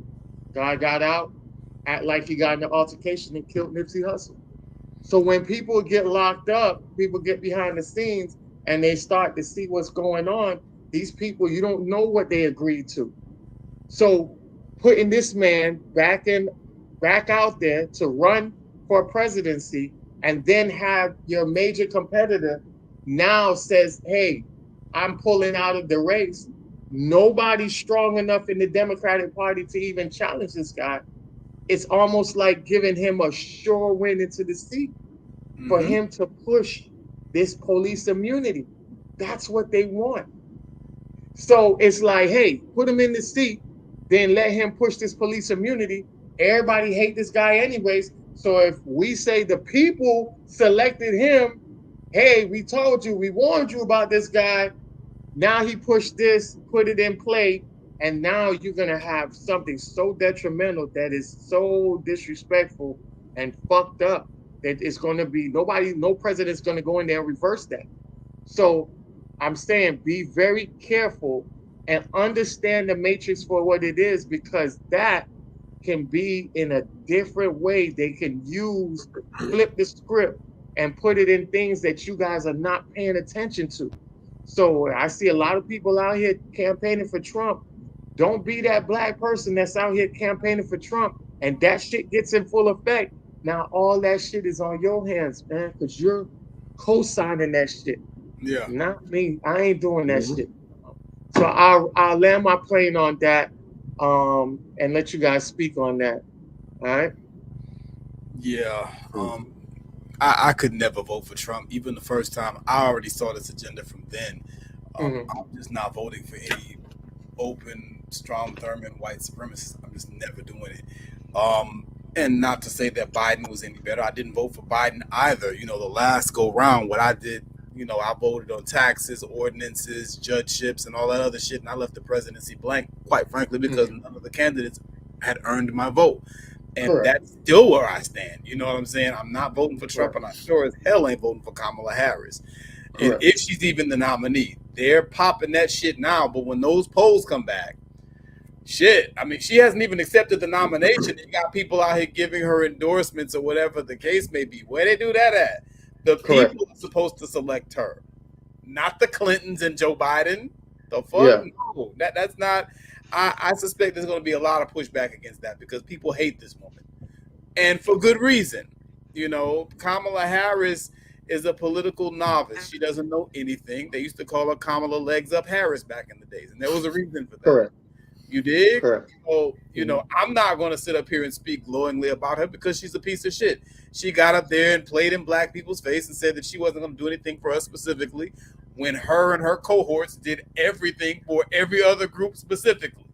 And she's supposed to be a so-called black woman. Get the fuck out of here, man. Like, real talk, we can't allow people to play in our face like that. Correct. You know, and the Democrats feel so safe doing it because they don't feel like there's any consequences because so many niggas are voting out of fear and tradition instead of actually thinking about the issues and having their own mind, that they just feel like the black vote is guaranteed. They take it for granted. You know, I think that more of us need to start doing that, the protest vote. You know, I'm not voting for nobody. I put up a clip earlier of Malcolm X talking about how I wouldn't advise either party to be the party that the Negro supports. And he gave an intelligent rationale behind it because neither of them are saying they're going to do anything for us. Correct. You know, we need to become politically mature as a people. Black people don't know shit about politics. If I'm just going to keep it up, most of us, we don't know shit about politics. All this stuff going on, and why don't the president do something? Okay, well, yeah, to an extent, but the president is not a dictator. Correct. At least not yet. Because we got this garbage-ass Supreme Court that just passed immunity for the president for any acts that he commits while he's president. All he has to do is say that, oh, I'm committing this, you know, as part of my presidency, and he has immunity. So the president, Donald Trump, he already has immunity. That's also extremely dangerous. You know, nobody's even talking about that. And then you're saying that you want to go ahead and pass that down to the police? Yeah. You must want people to tear this country up. You know, because that's where it's going to go. Because I'm telling you right now, I ain't taking that shit. You dig? So, yeah, it's going to be crazy. But I saw the agenda from before. You don't let a nut job like Donald Trump get up in the White House, man. That's crazy. You know, people say what they say about the Democrats. I'm not a fan of the Democrats either. You know, but the Democrats at least didn't try to overthrow the goddamn country. Yeah. I saw it with my own eyes. You understand? And so, yeah, we need to have a little foresight and peep these type of agendas early so that we're not in the type of predicament that we're in right now. Donald Trump should have never been elected. You know, and no. He should have been elected because there was no way that we wanted Hillary Clinton in office. I do extensive research. I'm not saying one way or the other. What I'm saying is this. Either way, we ended up here. We can also say that Hillary Clinton should have never been elected. I'm making a much larger point. I'm saying that we need a more intelligent electorate. We shouldn't be electing candidates like Hillary Clinton on the left or like Donald Trump on the right. Neither of them is qualified, is what I'm saying. You understand? And that's where, you know, us as citizens, we need to start doing our civic duty, get up off our asses and stop being lazy and do our research. Correct. Understand who the candidates are, what they represent, and go and make an informed, intelligent decision. That way, the people who are our candidates are quality, solid people that are looking out for our interests. Never mind, oh, we got the lesser of two evils. Every fucking election cycle, we got the lesser of two evils. So what's wrong with us that we keep nominating these people? That's my point. So, I ain't gonna lie, that 2016 election was a lesser of two evils for me, based on my research. Yeah, you know, it's we would have been fucked with Hillary Clinton, and that's what they're trying to work her way in. They're trying to work her way back in. I don't know how they're trying to do it, but they're trying to work Hillary Clinton back into office. Look, man, we fucked either way, and that's we fucked either way. Yeah, that's the real problem, you know, because this motherfucker Trump, I've been seeing this in Trump. You dig? Yes, I agree with you. The Clintons and Biden, they're also very dangerous, but this Trump, he ain't no different. You got no. the choice of death by gun or knife is what I'm saying, and we need to be smarter about who we put in the chair. Who are we selecting from? That's where it should really be starting. And you know, black people, just more broadly, we got to understand the president is not a dictator. We have to also show up for the midterm elections, understand the electorate and what the issues are, and put up our own candidates for that. And if we're strong enough as people do what we say. They follow us. If we start getting out here and pushing our own candidates, people will come and fuck with us, man. I'm telling you. Oh yeah, definitely. We do a great job on the lower level. That's what we need to focus on more so. And even on the lower level, we really need to start focusing on building ourselves, like unity wise, and start bartering. I was telling people we got to start bartering. And that's one of the reasons why we want to get Amon on here next week. He was supposed to come this week, but he was up in Las Vegas with his wife. Shout out to Mila and Amon. They're out there. He was traveling. So he couldn't go this week because I told y'all last week he was supposed to be here. But he'll be with us next week, if I'm not mistaken. I got in contact with him, but he said he cleared next week. So next Sunday, he'll be with us to show us what we need to do when these natural disasters pop off, these outages and stuff like that, and how we work together and build. He's got a whole presentation on that. It's going to be super dope. I'll land my plane and let you go take over with that, Bob. So, and again, you know, we have to understand that as much as the whole country, and doesn't matter which side of the spectrum you're on, for the most part, everybody has been complaining about this election cycle. They were complaining about the last election cycle as well, but they've been complaining. And never before has the outcry been so loud about how the current state of politics in this country is ass. It is certified hard-boiled ass on both sides of the field. But I'm reminded, and it's funny how the wise words of the elders will always come back. They will always echo in the halls in the right moments. And I remember when I'm not saying remember like I was there, but I remember reading all those years ago and periodically every now and then since, Elder Malcolm X's words saying, "I don't cry when chickens come home to roost. In fact, I get kind of glad." The reality is that we have the current political climate that we have the current political situation we have the candidates that we have now because this is America. This is every inaction and action that we've taken coming back to bite us in our ass. Period. You people, and I'm mainly talking to us now because we understand how we have gone for the most part. We black people have been told and have been foolishly telling each other for the longest time, vote blue no matter who. We're voting for the lesser of two evils. You have voted yourself the lesser of two evils all this time, and look where the hell we are. Look where we are today. This is what voting for the lesser of two evils gets you. It's a damn hamster wheel. Correct. You will do Sha'Carri Richardson. You will do Usain Bolt speeds nonstop for as long as you can in that damn wheel. And for all the huffing and puffing and the tiredness and the fatigue and the dehydration, you will have absolutely nothing to show for it. Right. Voting for the lesser of two evils is not a political strategy. No, it isn't. No, it isn't. It's a stalling tactic. And the funny thing is that might work if you're up ahead and you're just trying to preserve the status quo. We're not up ahead because we don't have what we want. We don't have what we need. We don't have anything.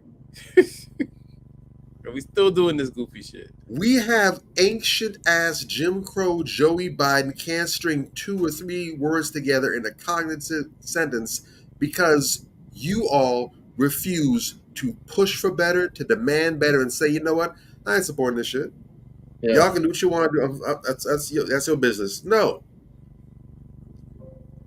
Because it's Trump this go round. Before that, it was what's his name? It was John McCain and Mitt Romney. You don't want them to get in office. Before that, it was the Bushes. What you all fail to realize is that this is rinse, wash, repeat. There will always be a boogeyman. Now it's not even Trump this time. Now it's Project 2025. Right. In 2028, there's going to be another existential crisis that we have to vote for the Democrats for because this is going to happen. At what point do black people become intelligent and realize that this is by design? Yeah. Game. They need us. Black people for the longest have been the moral authority for the whole planet because nobody on this earth has suffered the way black people have suffered for as long as we've suffered unjustly. Correct. Unprovoked. Black people didn't go around causing any problems, any issues. If anything, black people have brought enlightenment to places. Right. We brought music, we brought science, culture, art. We brought mathematics, science, we brought health practices. Many of the health practices that we were the ones who employed and instituted today are still up to code with CDC standards.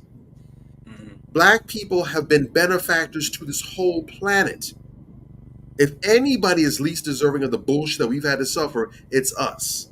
And the world recognizes that. That's why they always pay attention to what we're doing over here. When you see these movements for freedom and liberation in foreign countries on the opposite side of the planet, it's our figures they gravitate to. They pull up images of Malcolm X, Martin Luther King. They use images of Tupac Shakur when they talk about revolution and freedom. They look to us because they know what it is. Correct. So it is very important for the American political establishment to have black participation because when we step back, we're basically saying we're giving a no vote. And Professor Black Truth spoke a while ago about the importance of that no vote. He mentioned in regards to, I think it was Reagan, and how there was an African country during I forgot what it was, but in the United Nations, Reagan was pushing for something, and an African country sat out.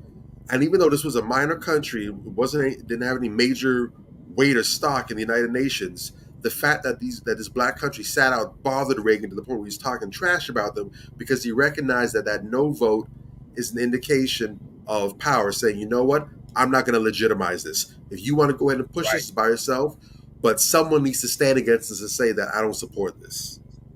So the no vote, the vote of inaction, I'm not going to go either way. That's a very powerful message that is sent. And if black people as a whole were to step back and say, you know what, we're giving a vote of no confidence to this system, that lets the whole world know that, hey, you know what, American politics isn't legit.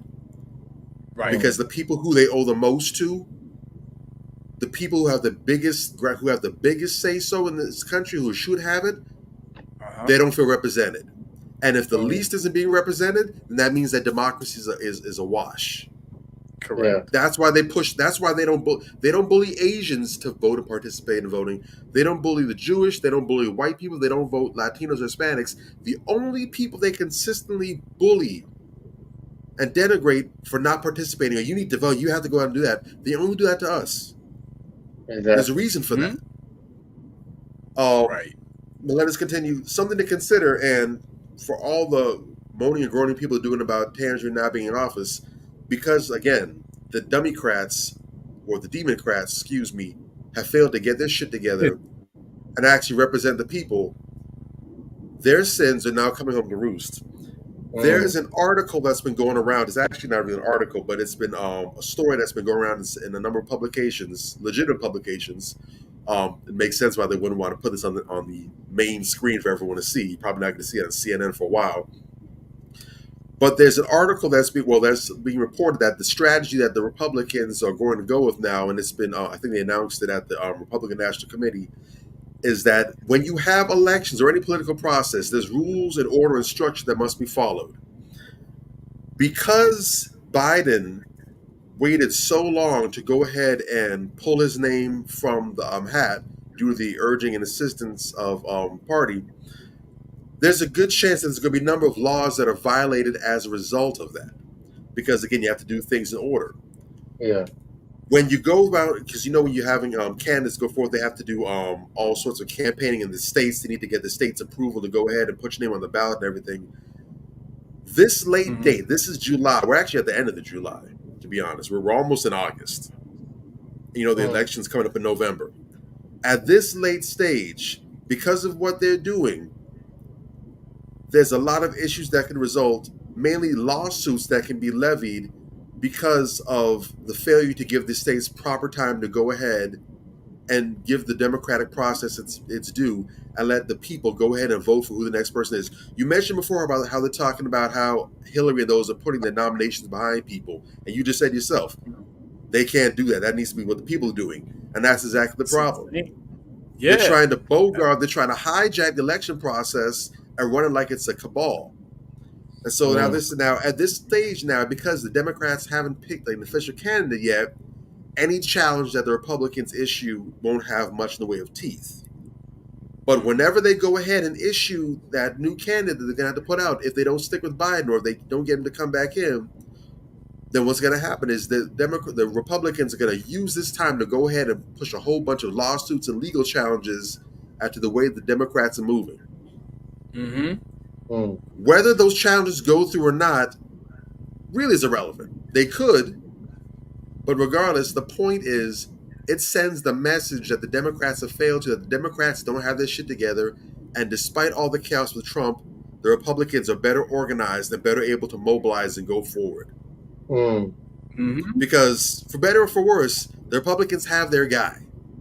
They got their guy. Through all the stuff that they've talked about, they have their dude. He just went ahead and picked his vice president candidate the other day at their convention. So they good. They've said that we're going to go ahead, whatever bullets y'all want to throw at us, whatever arrows y'all want to sling at us, that's okay. We got broad shoulders. We can take that. They are still showing themselves to be more stable and capable than the Democrats that can't even get it together with their presidential candidate. So, again, look at where you have placed us. Look at where voting the lesser of two evils has gotten us. Are you happy now? Are you not entertained? Is this not why you were here? So, like I've said before, I'm a single issue voter. I'm very simple. My question is the same today that it was yesterday and the day before that. What are you going to do for Black people? Correct. Yep. What are you going to do specifically for the foundational Black Americans in primary and Black people in this country as a whole secondary? What are you doing for us? Correct. Will you go ahead and issue reparations for foundational Black Americans, for the descendants of chattel slavery in this country? What are you going to do for them? If you have no answer or the answer is unsatisfactory, you can enjoy the fact that you will not be receiving my vote. And you can also look forward to me encouraging others to not go ahead and issue that vote as well, too. I will not be voting the lesser two evils because I do not vote for evil. I do not support and condone evil. I'm not going to vote for a child rapist over a mass murderer. Correct. I'm not going to do it. I'm not giving a rapist my vote. I'm not giving a murderer my vote. You ask me, do I want you to stab my mother or shoot my mother? I'm not going to choose my mother's method of death. No. Yeah. I'm not doing it. Long story short, we got to grow up. We have to. Yeah, I haven't voted for a president last election, 2020. I'm not voting for a president this election. It's actually, to be honest with you, I'm done with presidential elections because of the simple fact that the system is already gone now. It's that voting system it went out the door 2020. So right now it's just basically an illusion of voting. They already got the system already rigged up now. It's been exposed. It's been already shown that both sides cheat. Both sides use our emotions to persuade us on what side we're supposed to vote on. If we're not brewing up our own representatives from the ground level up, it really doesn't make any sense. Voting for whatever policies or whatever that is, that's different. Like I say, the local voting, it really affects you. You can really make some changes because I have been with a local representative and we got shit done. So as long as you got somebody that's very unapologetic and you can work with them on your local state level, man, focus on that. On the major level, that shit is way, way elsewhere. Because look at this. This is a Democratic Party, right? So a Democrat in the California State Senate just stunned the entire floor with her fiery speech against her own party. I'm done with us protecting people who would buy and abuse our children. I don't want people buying little girls anymore.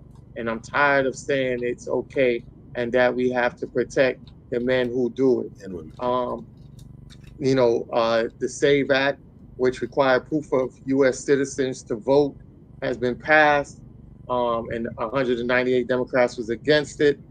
There is a ploy with bringing in the immigrants here, and I'm showing that because whenever the immigrants, when they try to fluctuate a lot of immigrants in here, whatever status that Black people are on, they're gonna fall more, right? So when it was Blacks and whites here, then when the Asians came, Black people fell. When the Arabs came, Black people fell. When the Hispanics came, Black people fell short. So we are at the totem pole now. Now you have the Ukrainians coming in. Now you have the Venezuelans coming in, and Black people are falling down the economic pole.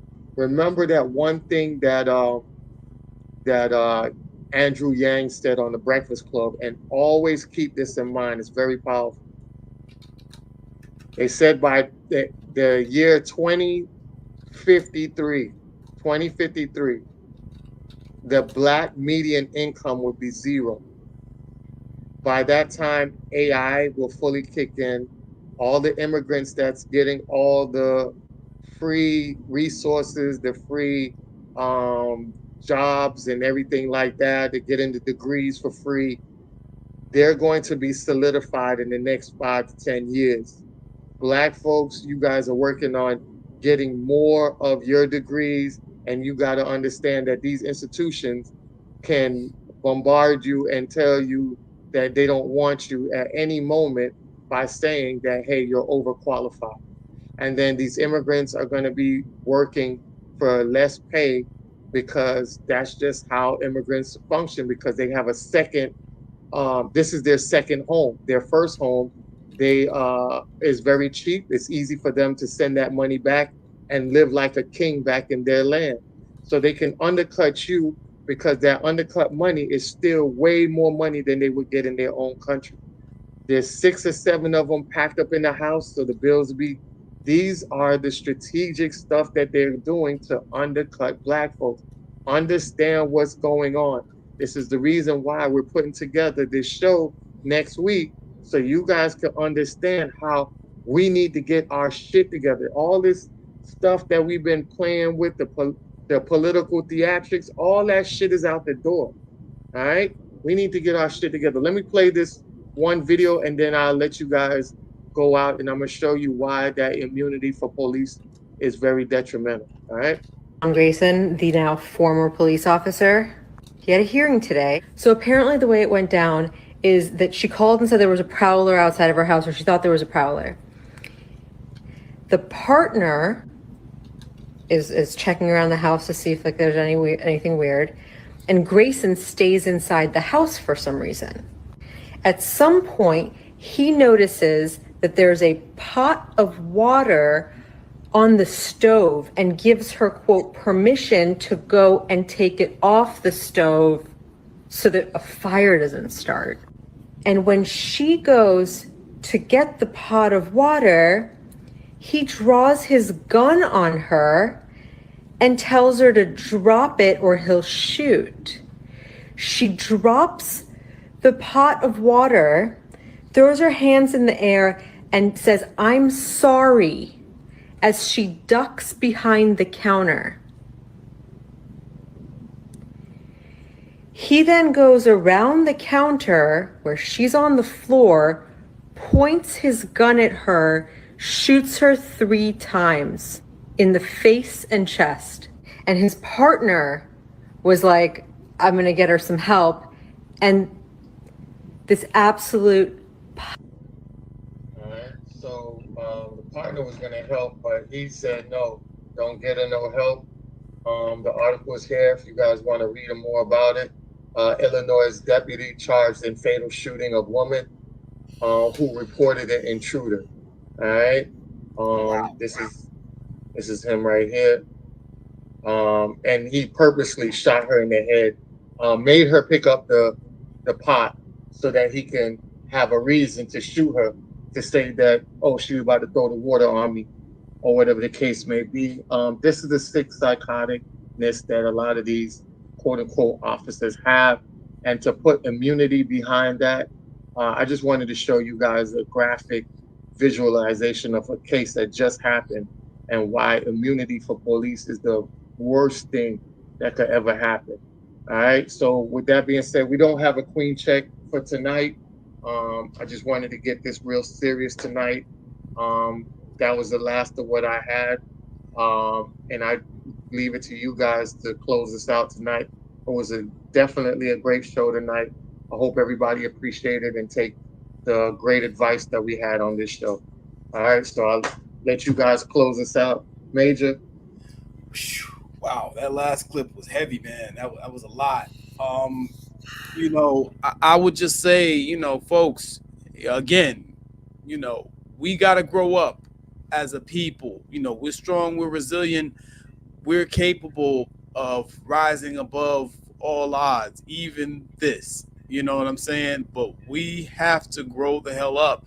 Stop worrying about TikTok and who Amber Rose is dating and what's going on Instagram in our goddamn 30s and 40s. You dig? I mean, we're supposed to be the adults in the room by now. And too many of us are still too preoccupied with childish things. And that, you know, informs a lot of the political decisions that we make. I can't even call them political decisions, if I want to be totally honest, you know, because most of us don't think our politics through.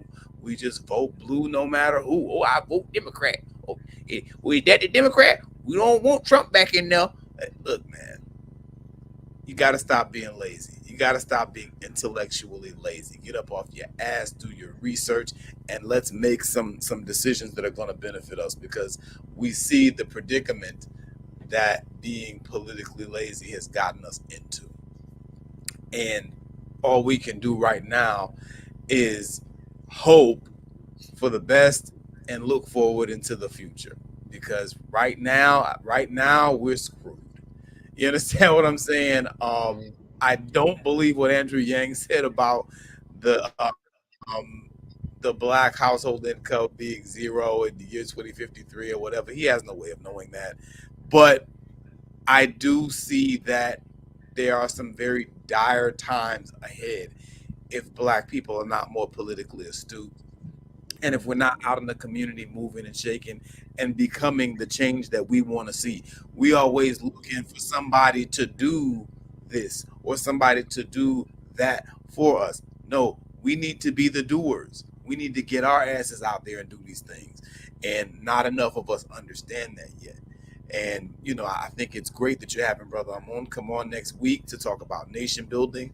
That brother is extremely thorough, and I'm looking forward to hearing what he has to say about this, because quiet as it's kept, a lot of us, we really just don't have solutions because we haven't had to think that way.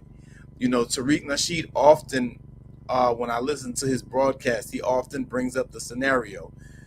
What if something happened to all the white people? tomorrow, next week, and all the white people just disappear, what would you do? And that right there is what scares black people. You understand what I'm saying? Because we're not ready. You know, could we make a run and figure it out? Probably, but we'd have to get real serious real quick. And I think to speak to your earlier rationale, I can understand you feeling comfortable voting for Trump because you feel like, well, we have a better chance of niggas getting it together if I cast this ballot. I can understand that because as a people, we just don't see and understand the urgency with which we need to approach these issues, the urgency with which we need to grow the hell up and get a clue. We really don't get it. So we got to get on the ball, and that is my challenge to all of you. Get out there, educate yourselves, and let's get right as a people. Let's get our code of conduct in order, and let's make progress. And I do want to say before Bobby gets his final say so, I do want to say that's one of the reasons why Manversations talks about relationship. Moving forward, family, if you're a single guy, man, try to get with a woman. And I'm not saying that to just get any woman. I'm saying just get in the process of finding that one woman, because inflation is not going down. And the singlehoodness is not going to be good. You can't survive in a single household. That's not going to be survivable. Trust me, all these women that saying they don't need a man and they live in a single life and they loving it, I guarantee you're going to see that shit crumble down in a couple of years. That shit is non-existent anymore. And we got to start building back that solid foundation of families. Get your shit in together. Get your family affairs in order. Build with that queen, because you're going to need it to survive going forward. So everything that we do here, we're prepping you up on the ground level to fight what you got to fight outside of that household. And I land my plane on that. Go ahead, Bob. That point was actually very poignant. I think that really is because tonight was a bit of a general night. But I think if we could possibly maybe encapsulate everything that's been discussed, I think that might probably do the best job of it, Major. Where Tariq asks if there were no white people today, if Thanos popped out his Infinity Gauntlet, snapped his fingers, and all of a sudden all the white people disappeared out of America at least, what would black people do? There was nobody. It was just us. Yeah. What would we do? And I think we could definitely pull that, because I mean we've shown the world time and time again what we're capable of, but it would definitely be an arduous learning curve, and there would be a lot of suffering and discomfort before we got to that point, before we're able to get things off to a reasonable level. And that shouldn't be the case, because we should be self-sufficient already. It makes no sense how when emancipation was dropped, we left off the plantations and we had all the skills, we had all the knowledge and the know-how. Reconstruction was amazing for us. And here we are in 2024, more access, more skills, more knowledge than any of our predecessors had back then. And we're way more handicapped. That makes no sense. The funny thing is, and again, you have to be careful about what you ask for. All the black people so gung-ho saying, oh, we have to get Biden in, we have to get whoever in, we can't let Trump get in. Stop and think for a second. With all the threats, because everyone keeps talking about how dangerous the Trump supporters are on the MAGAs and everything, whatever. Here's a question to ask yourself. Have you ever wondered or considered, if you got your wish, if Biden went ahead and got in the White House again, if he secured it again, and Trump lost, have you ever questioned whether or not you're prepared for the retaliation, the blowback that might occur from the head citrus and charges people? Great point. Y'all ain't ready? Great point. Black people out here who have the largest history of being disenfranchised and violently assaulted by other people, out here rallying and championing gun reform. And you don't even have any firearms yourselves to go ahead and make that assertion with. These people not run up on your door. You ain't ready. You ain't prepared. You ain't about that. You not even ready for what you're asking for. Y'all so busy talking about January 6th and how they over. If they were willing to overrun the White House, you think they ain't about to run up in your house? Man, the everlasting man, got my face. Yeah, look. Real talk. Yeah. Again, you have to think, use your brain, but that's what happens when you're being intellectually lazy. When you resign yourself to being the help, because what we keep saying that we want, do this, do that, we're operating as mouthpieces for other people. We're not speaking for what's in our own best interest, because if we were, then at least half the things we're saying we'd recognize this don't make any sense. Right. Or if you go backwards, you at least make sure that you can actually benefit from what you're saying, but you're championing things that you won't ever even see the fruit of. Correct. Be mindful.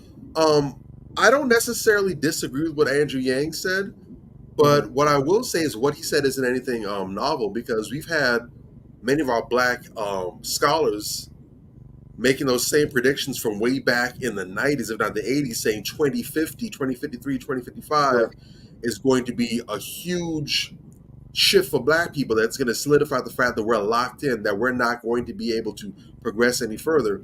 And we've been talking about how America badly wants to implement the South Africa strategy, where even though you have white people as the numerical minority in South Africa, they're the economic majority. So you might have 90% black people in South Africa, 10% white people. But as far as where the wealth is, 90% of wealth is with the 10% white people, and 10% of the wealth is with the 90% black people. Yeah. We understand that Malcolm was talking about this. Dr. King was talking about, Dr. King said the words that got him assassinated was when he said, when we march on Washington, we're coming to get our check. When he was talking about reparations, when he used his influence and made that pivot, and he started recognizing, because he started calling it out, he started recognizing and reading the tea leaves that racism as we know it is going to go from being primarily, not exclusively, but primarily an act of physical violence and aggression towards us, and it's going to start migrating to becoming an economic form of violence against us. That's why he said we're going to get our check. Because he recognized that racism was going to start getting masked by classism. So now we're not discriminating on you because you're black. We're just discriminating on you because you're poor and happen to be black. Yeah. And Jason Black talks about it all the time. They hate us because we're black, but they're able to victimize us because we're poor. In order to keep us underfoot, they have to keep us broke and destitute and tied to them and depending on them for our daily bread. I'm currently reading. I just started. I finished the book on communication I was reading the other day, and I finally jumped over to a book that's been on my list for a minute now. I'm finally getting into it. The Wealth Choice by Dr. Dennis Kimbrough. And I haven't even made out the introductory pages yet. I'm not even chapter 1 yet. And this book was published in 2013. And I'm listening to the statistics and the research that he's giving out based on Pew Research numbers now. So these are official statistics comparing the wealth differences between black people and white people. And I'm listening to it, and everything I'm hearing and the trajectory, I'm seeing the things that are being discussed out in the public, in the political circles, the news circles, and in our regular conversations. And I'm seeing this, and you can't tell me that 2050 isn't going to spell doom for us if we don't get our act together. You can't tell me that. Real talk. Real talk. We need to stop playing. This isn't the 12th hour. We're at the 6th hour. We're past 12. We're 6 hours too late. We're already behind. We can't afford the nonsense that we're on right now. So please start getting serious. It's not a joke. It's not a game. Biden in the White House isn't going to make a damn bit of difference for you. Trump in the White House isn't going to make a damn bit of difference for you if you are not moving your own ass and getting serious. Keep tuning into us. We're going to give you the right game. We're going to steer you where you need to be. And we're going to point you towards people and resources that are going to do that for you. We do this every week this time, 8 o'clock p.m. Eastern Standard Time. Make sure you go ahead and hit like, subscribe, click that bell, get all our notifications. We're not going to blow up your notifications, I promise. You just going to get that little ding when we go live, and it's go time. Much love to you all. Stay safe. We hope that you all take the steps necessary to go ahead and safeguard yourself. And one last thing before I go. If you haven't noticed it by now, you might not be a fan of it, but if you haven't noticed, the whole direction this country is going in now is shifting. You were able to thrive for a few decades as a single individual person. That's been pushed and promoted. But everything that's going forward now, and it's from the conservative and the liberal side, this country is shifting to a state where now it's going to be very pro-family. Mm-hmm. If you are an individual person out here, you are going to struggle. Mm-hmm. Cost of living is going up. Wages are not rising to meet it. And when wages are being increased, cost of living is being adjusted, so that bump doesn't matter. You are going to need to have a solid nuclear family to survive. And the funny thing about that is, historically, the family has been the core foundation of our survival. We've been able to survive Middle Passage. We've been able to survive slavery. We've been able to survive Reconstruction. We've been able to survive Jim Crow, semi-slavery, because our family unit was unbreakable. Mm-hmm. The black man and the black woman together in unison, building family, untouchable. That's how we've been able to survive the worst that this country and this world has thrown at us. Exactly. The gender war topics, and this election is going to pivot towards huge gender divide. I'm already seeing it right now. People I'm cool with who have more knowledge than me, they're pointing it out. I'm seeing signs right now. They're already trying to find ways to further put us at each other's throats right now to make it so that we cannot come together. And if we can't do that, black man and black woman alike, we are going to be in hell. Mm-hmm. Stop your shit. Well, get it the fuck together. Exactly. As the famous quote says, united we stand, divided we, you know the rest. All right. So we out of here. See you guys next week for another great show. Y'all be easy. Y'all be safe. Peace. All right. Manifestation. Man up. Manifestation. Man up. Manifestation. Man up. Manifestation. A place where we inform, build, and inspire. Manifestation. Man up. Manifestation. Man up. Manifestation. Man up. A place where we inform. Manifestation. A place where we inform, build, and inspire. You gotta eat what you kill. You gotta go out there. You gotta hunt for your meals. We all have that ability to connect with people, to be that motivational person in somebody's life. You gotta let people know there's certain lines you don't cross, and that there's gonna be consequences if you do. Man up. If you are an adult and you are in a relationship, that person's emotions are not your responsibility. Man up. Manifestation. Man up. Manifestation. Man up. Manifestation. A place where we inform, build, and inspire. The devil, during slavery, destroyed the masculinity or manhood of the so-called Negro. No man. No man. Right now you got to be trained all over again to be a man.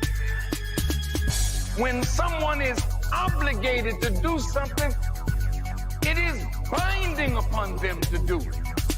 And failure to do it causes reaction. Man up. Position make you rich. I don't have that type of richness. My richness is life forever. If that people knew that glorious past, if that people knew that glorious past, if that people knew that glorious past, then they would be more inclined to respect themselves.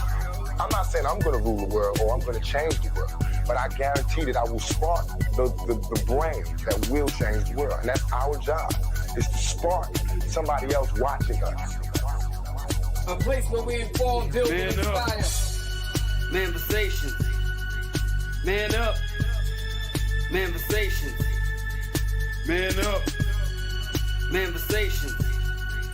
Man up. A place where we inform. Manifestations. A place where we inform, build, and inspire. You want to tell me about yourself? Go get your friends. I'll tell you who you are based on who your friends are. Don't just live and die. That's an ugly existence. Make your life matter. Make your life count. Live a life where people can actually mourn you for the things you left behind, not just because you were around and existed. We need strong black nuclear family. Yes. Yes. That's what it is. Mother, father, son, daughter, all in the same house with a focus on the family unit as a whole. We had Tulsa, Atlanta, New Jersey, Detroit. We had Rosewood. We had Black Wall Streets all over. The Republicans aren't for us, but the Democrats aren't for us either. And we should have no alliance to any political party. We only have alliance to what is in our own best A interest. place where we inform, build, and inspire. Manifestations. Man up. Manifestations. Man up. Manifestations. Man up. A place where we inform. Manifestations. A place where we inform, build, and inspire. At the end of the day, as men in the community, we must stand together and be counted because people look to us for guidance, leadership, and protection. And if we are not about that business, we are not on our job. Here we have grown-ass man conversations in the spirit of that purpose. Anthony Malcolm, Bobby Drake, Major Gage, we are. This is Manifestations 2020.